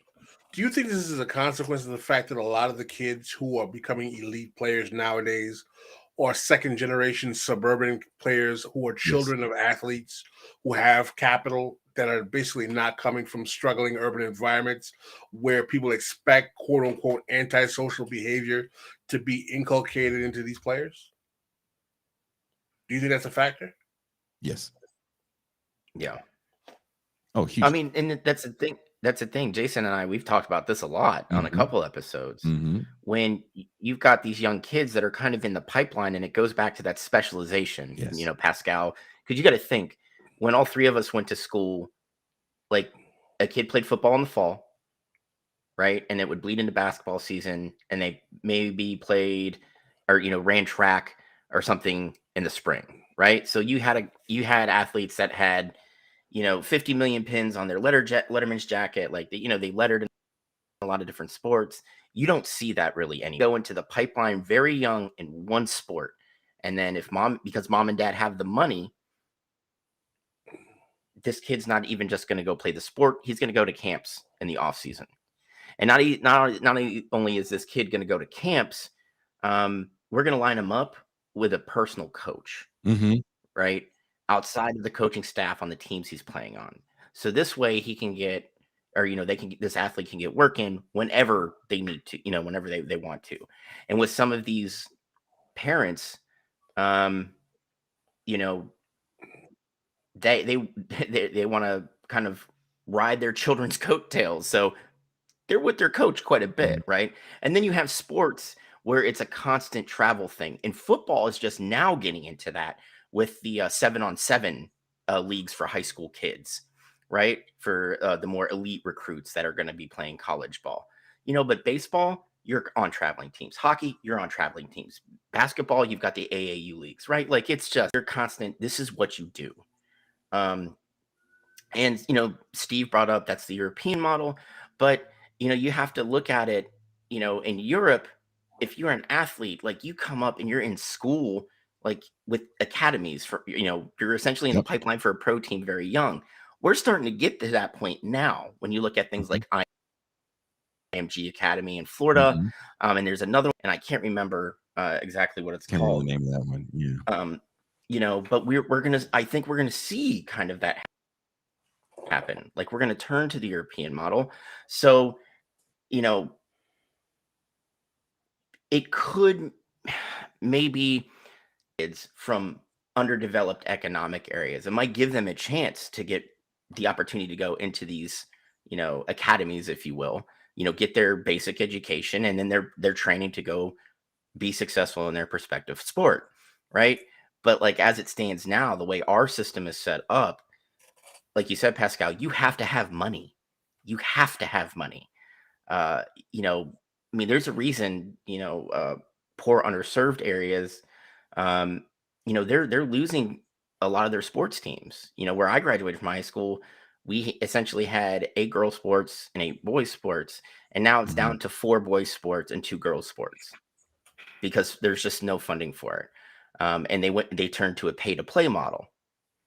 So like an already bad team that only had 38 players on it when I graduated, at one point was like down to 30 kids on their football team because you had to pay $120 every year. My school. So I was with some friends from high school when we did the New York show, and we were joking about how we never had a full football team. You had to play both things because people didn't give a shit. It was a little different where I went to high school, but I do. We talked about this before several times. The European model, I think, is we're shifting to see that, and I just think today's athlete is a lot different. So this Super Bowl, in my opinion, is kind of a show of what the future is going to look like moving forward. Where we're back to a 2-week wait after the championship games, which means you have a week of press. It's the most boring week of press ever because there's no Marshawn Lynch out there that is going to give you. I miss Marshawn Lynch. I miss him. He's not going to give you the sound. There's no more. What's the white guy from the Patriots that just retired with the Buccaneers? Gronkowski. Yeah, Gronkowski. Gone. Gronkowski, yeah. Gone. All these things are gone. And you know what that means, Pascal?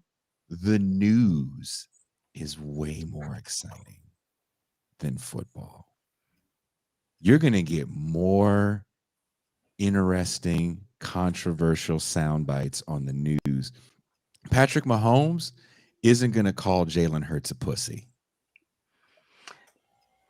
I mean, who might say that? Donald Trump may call someone one. DeSantis may beat around the bush and talk about how he doesn't like black lesbians. But that's way more controversial than anything you're going to hear coming from press week in the NFL. Yeah, I mean, they literally read scripts now. We're happy to be here. We worked really hard to be here.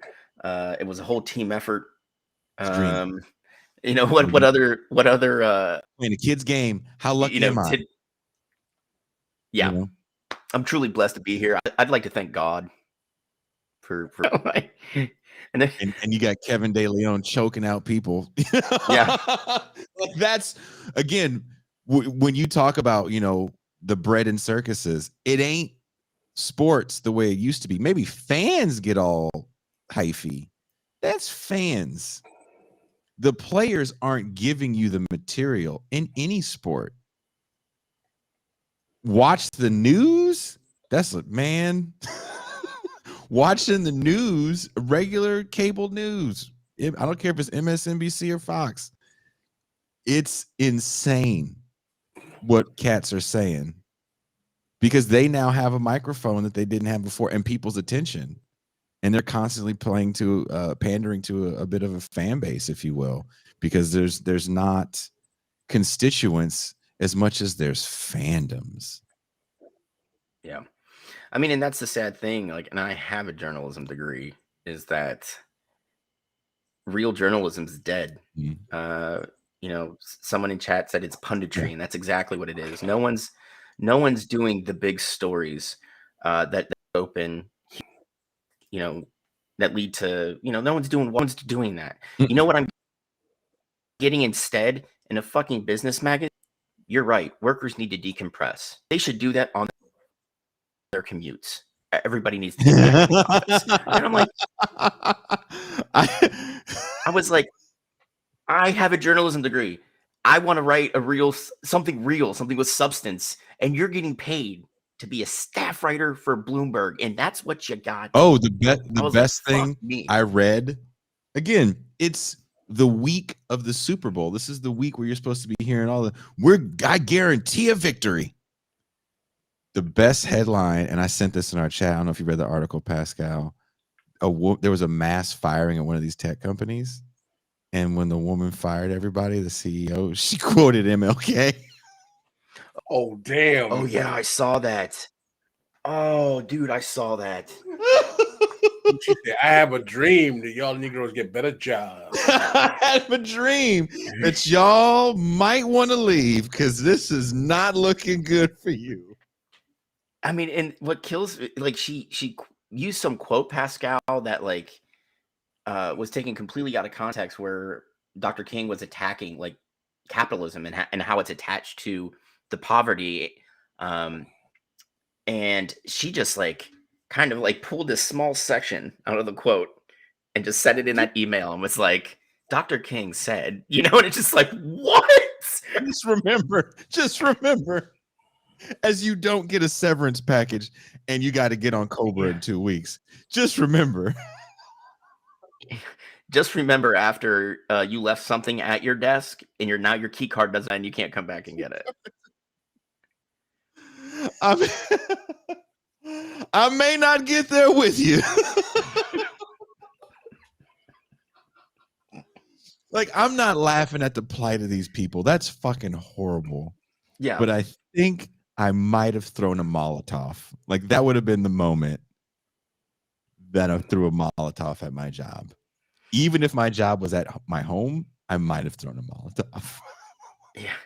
I mean, dude, I had a buddy who was laid off, right? He wasn't a programmer or an IT guy for Google, but he worked for Google, right? Mm-hmm. And his supervisor said, it's with a heavy heart that I have to fire you, right? And so he gets the email in, like, his separate Gmail account, like his personal one. Well, he goes to log into work, like his work account, already blocked out of everything. Like, he's got shit at his office because he was doing the 3 days in the office and 2 days at home.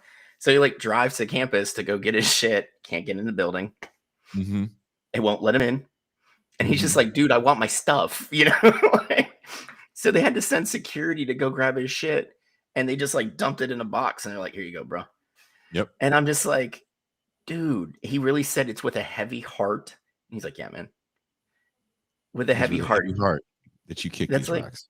That's right. You know, it's just like, when you're like, my mom and dad used to say, when I hit you, it hurts me more than it hurts you. Mainly because of your tough bone structure. Yeah. But like, I'm feeling good about myself. I've just released all this built up tension. There was traffic this morning, but man, it sure does hurt my soul when I think about how fucked up you finna turn out. But yeah, man, like, I look at shit like that. Like, you know what? We have such a just complete disconnect between, like, lifelong managers, essentially, and the people put in those positions, and how they look at everybody that works below them, right? So, like, you don't realize that we can all go to Bloomberg and see, well, stock prices are down. You're still making a shit ton of money. We can see what the CEO's bonus was. We can see that they've done stock buybacks in the last 3 years. We can see all this. I can Google it, right? So how are you justifying layoffs at this level when you're still generating insane profit? And the only thing I could really think of, honestly, it's a form of breaking organized labor. Because when you look at the tech companies that did a lot of the layoffs, like a big chunk of it, they were companies where bits and pieces of the big conglomeration were starting to talk about unionizing. Mm-hmm. So how do we nip? Yeah. Microsoft, Yeah. same thing. They're like, how do we nip this in the bud? Easy. Layoffs. Let's do that. Right? Like fucking X did layoffs and they cleared some stupid, insane number for revenue this year. And I'm talking profit. This is after they pay all their bills and buy equipment and all that shit. Like it was like $52 billion or some nonsense. They did layoffs and then did a huge stock buyback. And I'm like, Janet Yellen already admitted that unemployment is a tool that they want to use to discipline labor. Yeah, I mean, and what did the head of the Biden's federal economic dude? What did he say when we're going to enter a recession? He's like, you know what, we need to get the unemployment number up a little bit because too many Americans have too much money. And I was like, bitch, I'm poor. Where's my money? Back over here got seeds. Back over here hoarding seeds.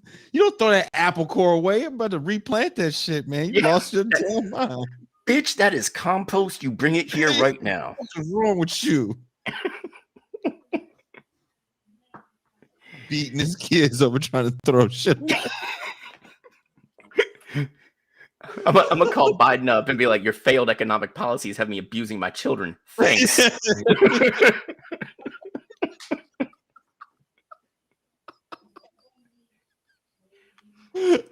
You're not going to hear from me for a couple weeks, Jason, and I'm going to come out and I'm like, yeah, man, I made a call to the White House, and then next thing I know, Secret Service is arresting me. I don't know what's going on. You may or may not hear an echo in the phone. That does not mean someone is listening. But seriously, like I find it fascinating that here we are, Super Bowl week.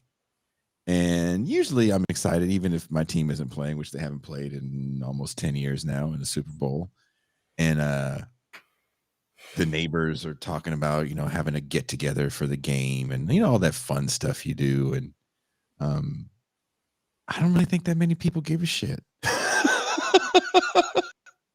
I mean, the thing is, when we were going into the conference championships, right? We had the Niners and the Eagles. We have Kansas City and Cincy, right? The NFL is sitting there keeping their fingers crossed. They're like, okay, we want Cincinnati to win. Yes. Much smaller metro area, but who do they have? Joe Burrow, who everybody thinks is cool because he smokes cigars and locker rooms, which I don't know how they get away with considering almost all 50 states have like indoor smoking bans in public areas, and that's what a stadium is, but I digress. He's a rebel. Yeah. But he's got he always shows up to the stadium and like fucking, dripped out, He's a handsome white dude. And on top of that, he was this close to winning last year, right? That would have been a great story to wrap it up with, right? Granted, you've got Patrick Mahomes there, and he's already won a Super Bowl and he's been to a couple others, he is very charismatic. But you know what he also brings to the table? His shithead brother, who just won't get off social media and shut up. Right? Like the NFL actually contacted Patrick Mahomes and are like, listen, tell your brother to shut up or you're going to get fined. Right? Damn. Well, he cut TikTok off for 2 months and then going to the conference championship game. He's back on it, and showing his ass again. I can see, how, the NFL offices are sitting there like, okay, we want Cincinnati to win and we want San Francisco to win.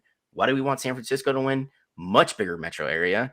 We're going to have more eyeballs on the TV. third string quarterback, hasn't lost a game this season, right? Taking on the juggernaut that the Eagles have been all fucking year, right? And when both games ended, I guarantee you Goodell was just in his office like, fuck. You know? Can we get a politician to call one of them a nigger? Yeah.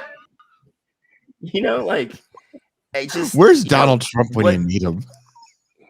But like, you know, we were Donald Trump right now would be perfect for the NFL. Oh my God, dude. Because he'd be like, oh, I'm not watching Nigga Bowl 2023. I'm not gonna watch that game. But like, you already said, Jason, they don't want, or Mahomes and Hurts are not going to do anything to embarrass themselves during press week. They're just going to they're going to give the boilerplate answers. They're going to let you like take some pictures of them when they're like with their girlfriend or their wife, and they're going to do what they're supposed to do and just get ready for the game. Like, was sports more fun when you had like Plunkett smoking on the sideline, just in between, he calls a timeout, runs to the sideline, and he gets the kid over there. And he's like, come on. I only got like 30 seconds, dude. And he lights a cigarette in a huddle. He's just like, yeah, coach. Fred Dean on the sideline smoking a cigarette. Yeah. Or Michael like, Jordan said when he came in the league, those dudes were drinking beer at halftime. Yeah. I mean, dude, what Major League Baseball in the 80s, dudes are taking bumps and then fucking pounding beer in the dugout on national television. Like it's a sea change in behavior. But like, I'd like to think that was a little more fun. But now our politicians are taking bumps. Chucking beer.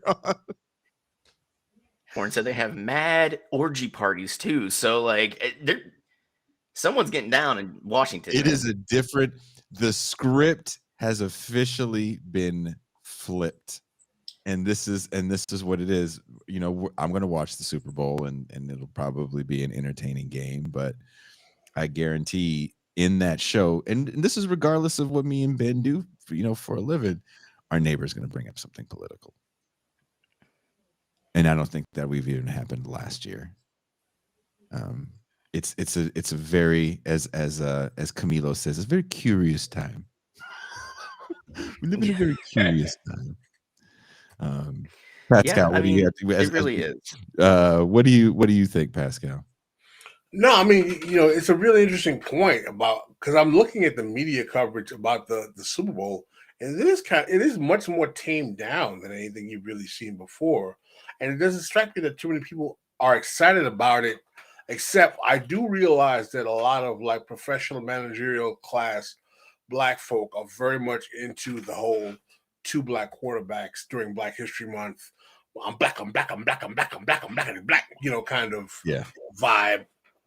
I'm getting that. There's so much Black shit going on, and it's almost like a victory lap that the NFL is running. Like, look, you guys called us racist because of this Kaepernick fellow for so long. Would Kaepernick have two Negroids in the Super Bowl like us? Nope. And it's kind of making Kaepernick go away only in the minds of certain people that I think are still like really hangers on to his cause.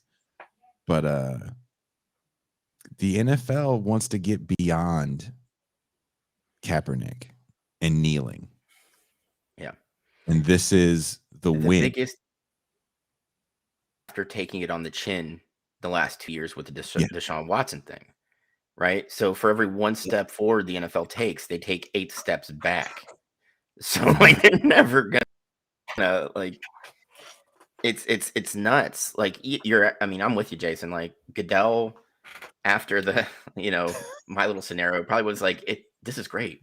Super Bowl's in February. Yeah, dude.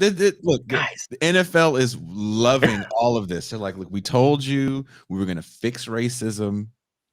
We fixed it. No one has to kneel anymore. There's Negro coaches willy-nilly. Brian Flores has a job. Brian Flores didn't get blackballed. He got a job. Oh no. You're not a head job. You've got a job. What is funny though, Steve Wilkes, who was the interim coach for the Panthers, was also a plaintiff in that lawsuit. Mm-hmm. Coached his ass off and had the Panthers within a game of a playoff berth, right? Wasn't even really considered for the head gig. And was essentially told, this is after all the players were like, dude, keep him. Did you see how well we played after he took over from fucking Wonder Boy Matt Rule? I don't think Tepper had any real intention of keeping Wilkes. He wants an offensive-minded coach. He's a defensive coach. And that's another thing we need to look at, right? The NFL likes to trot out these young, white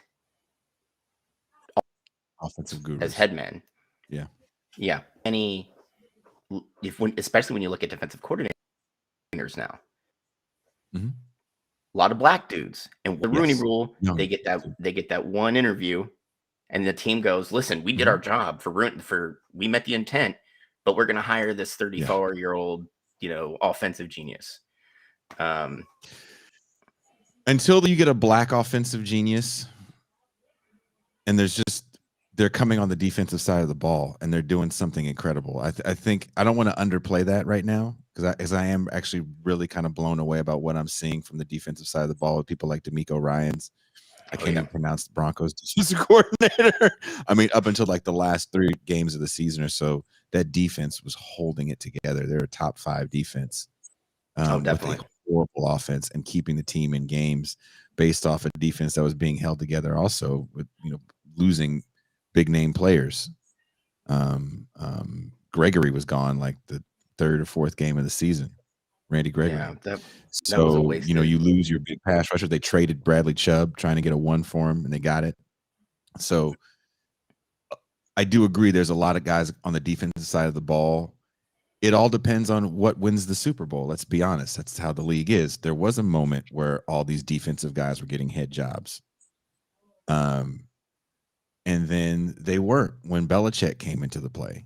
When Belichick comes into play, who was a defensive guy, the Patriots aren't blowing people out 42-0. It's not the Bears defense you're watching. You're watching for years you're watching the Tom Brady show. And a lot of people talk about Eric Bieniemy. There's someone in the chat talking about Eric Bieniemy, but I don't know if you saw the Shady McCoy thing. He's like, Eric Bieniemy's like a shitty guy. A lot of people don't like him. They don't like playing for him. And the Bieniemy. Yeah, I've seen and heard a lot of different players. So like there may be some truth to it, but the fact of the matter is, Shady McCoy was butthurt. Father Time caught him much earlier than he thought. And he was an afterthought when he was in KC, and that there's nothing wrong with that, man. He had a great run in Buffalo and Philly, but you're not gonna, lose, he wins every fucking time, man. So, he was butthurt about playing time and touches. And so maybe that affected what, how he thought about Bieniemy. But I've also he's contemporaries, peers that are like, yeah, dude, Bieniemy sucks. He's just a bad dude. Great football coach, horrible person. But then I've seen other people that are like, nah, dude, Bieniemy's great.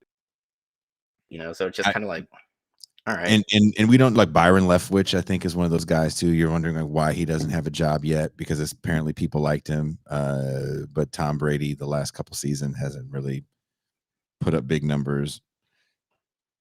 But yeah, I mean, dude, he threw for just under 5,000 yards. So, I mean, that was, I think that was the year that everybody was talking about Byron Leftwich. Yeah, Leftwich. Let's see what happens. A lot of these guys are ex-players, first and foremost. Let's see what happens when these long-time black backup quarterbacks retire. Teddy Bridgewater, Josh Johnson.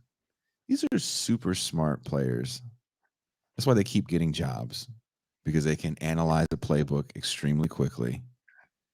And you can implement a game plan with them overnight, as they did with Josh Johnson. in San Francisco. I want to see what happens with those guys. Do they just go, oh, I played football, I saved some money, I'm going to go retire at 35? Or are they going to get into coaching like we see with all these defensive guys? And there's probably a lot more to it. I mean, and the thing is, the NFL is doing that academy now, Jason, to kind of feed, I guess you would say, non-traditional coaches. So, retired players, women, to help kind of get their foot in the door so they can become parts of staffs. And they're all doing it for officials as well. There's 4 former players that are now like referees, which is kind of weird, but cool at the same time. But, so like, hopefully that program actually works. But like, how football is, man, like it gets in your system. It's something that, you've done your whole life. How do I step away from it? So I could definitely see guys like that going into coaching, especially at some of the wideouts now, like how they were able to just immediately be successful in the NFL, especially with more complicated route trees, much more complicated playbooks, like guys like Amari Cooper, Julio Jones, those guys, dude, look at what Brian Hartline did in Ohio State. Like, didn't have the best pro, but he's able to recruit all these wideouts that have immediate success as soon as they Columbus. And so, doing a great job. And I think that's another thing we don't talk about. You can go to the college route, have a much more secure job, even through administrations. You can stick around through administrations if you recruit. If Heartline's going to get you, what's that kid in New Orleans? Olave? If he's going to get Chris Olave coming to school and get him playing at that level, well, we can cycle through coaches, but we got to keep that guy that's bringing in this level of talent. And we can give him $1 million because we have the budget for it. Yeah, and he's going to be he's officially calling the plays this coming season. Like Ryan Day is handed off the reins to him. And you got job security you don't have in the NFL. NFL is some shitty job security. There's only a handful of cats that get long rope. And some of these, this cats may get mad at this. I know 2 Negroes with some long rope. Marvin Lewis, long rope. And old boy in Pittsburgh, I can't think of his name off the top of my head. Mike Tomlin, long rope. For better, Mike Tomlin has, some Super Bowls under his belt, but it's been a minute. Marvin Lewis had 2 playoff appearances in 1,000,000 trillion years in Cincinnati? In 15 years, I think he had 3. Long rope. Long rope. Oh, he's an offensive genius, this Marvin Lewis. Okay. It's a fickle business. I don't understand it. I would love to understand it and just say it is this thing here, but we know it's not. We know it's not. Why did John Gruden? Someone said something about John Gruden got a long rope to a degree, but not as long as Marvin Lewis. His rope wasn't that long in Tampa. Yeah, and you also got to look Gruden. Like he's literally a 500 coach who took another coach's players and won a Super Bowl. Like that's what he did. Yeah. And on top of that, talking to his buddy and Bruce Allen, the guy that worked in Washington when, Washington's under the active investigation, federal government and the NFL. And he just says what he says through email, like, it's not a big deal. Oh, wait a minute. You did it through your NFL account, you big dumbass, right? Like Gruden, he should be beaten with a sock full of quarters. That's just the long and short of it, man. I think the NFL, someone said it's a trendy league. I believe if black lesbian coaches from the Combahee Riviera Collective was winning Super Bowls, that's who they would hire. Oh yeah. I don't think mean, the dude, NFL cares. I really don't think the owners care. It would be a bad team that would take that kind of chance first. And you see him just come up, okay, everybody, it's 2:46. Jerry Jones has somehow managed to extend his life. He's still owning and running the Cowboys. The really shitty Seattle Seahawks hired a black lesbian coach from this collective. Completely revamps the team. Jerry Jones is angry that the Seahawks have won another Super Bowl when he hasn't won one since '94. Refuses to hire black lesbian. Jerry Jones fires his head coach, and he goes and finds his lesbian coach from a collective. That is the way the NFL is to me. Look, there's a handful of owners that get caught saying the most amazingly racist shit in all sports. Remember Marge Shot? Those niggas shook head jump. Yeah. Dude, I talked to Eric Davis because a company made so we can do a podcast series about Marge Shot. Jesus. So I contacted Eric Davis, a guy who played for her before he went to LA. And he's like, dude, just not a good person. She's like, do you know what it's like to be an adult and be called boy? Ooh. Wow. That's how she spoke to, like, in the clubhouse. I believe that. Yeah. I've heard stories of, Paul O'Neill, who was part of, the powerhouse early 90s Cincinnati teams, just getting to pissing between innings. She'd let her dog just walk around Riverfront Stadium and shit all over the place. Right? So, like, these guys would run back on the field and just step in St. Bernard shit, like, and then to top it all off, you get Tom Verducci, who even back in the early 90s was one of the, if not the best baseball writers in the country, who was writing for Sports Illustrated to interview you. And what is the first thing she shows Verducci? Box in my living room. You want to see what's in it? Nazi armbands, pictures of Hitler, an SS uniform. Jesus Christ. Yeah, she was awful. And then after it kind of being like the quiet thing we don't acknowledge, after this interview hits, then like, well, Marge, you're gonna have to sell the team. Okay, only after all this happens. Yeah, only after it comes out that you're kind of an unrepentant piece of shit, you have to sell the team. Yeah. Look, look, we have to wrap up. It's late for you guys. Mac, I know you've had a hell of a day. I want to say this. But here's my pick, Jason. Here's my pick. I think it's Philly. I think they control the line of scrimmage. I think they run the ball heavily. They harass Mahomes, who's still coming off an upper sprain. So I can see like a 21-17, 2016 game. But I think it's kind of going to be slugfest. Okay. Pascal, who do you got? I think it's going to go with Philly. You think Philly's going to win? Yeah. Well,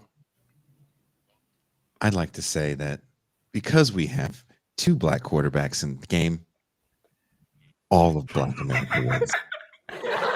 We all win, no matter what happens, no matter the score. We've all won. And on that note,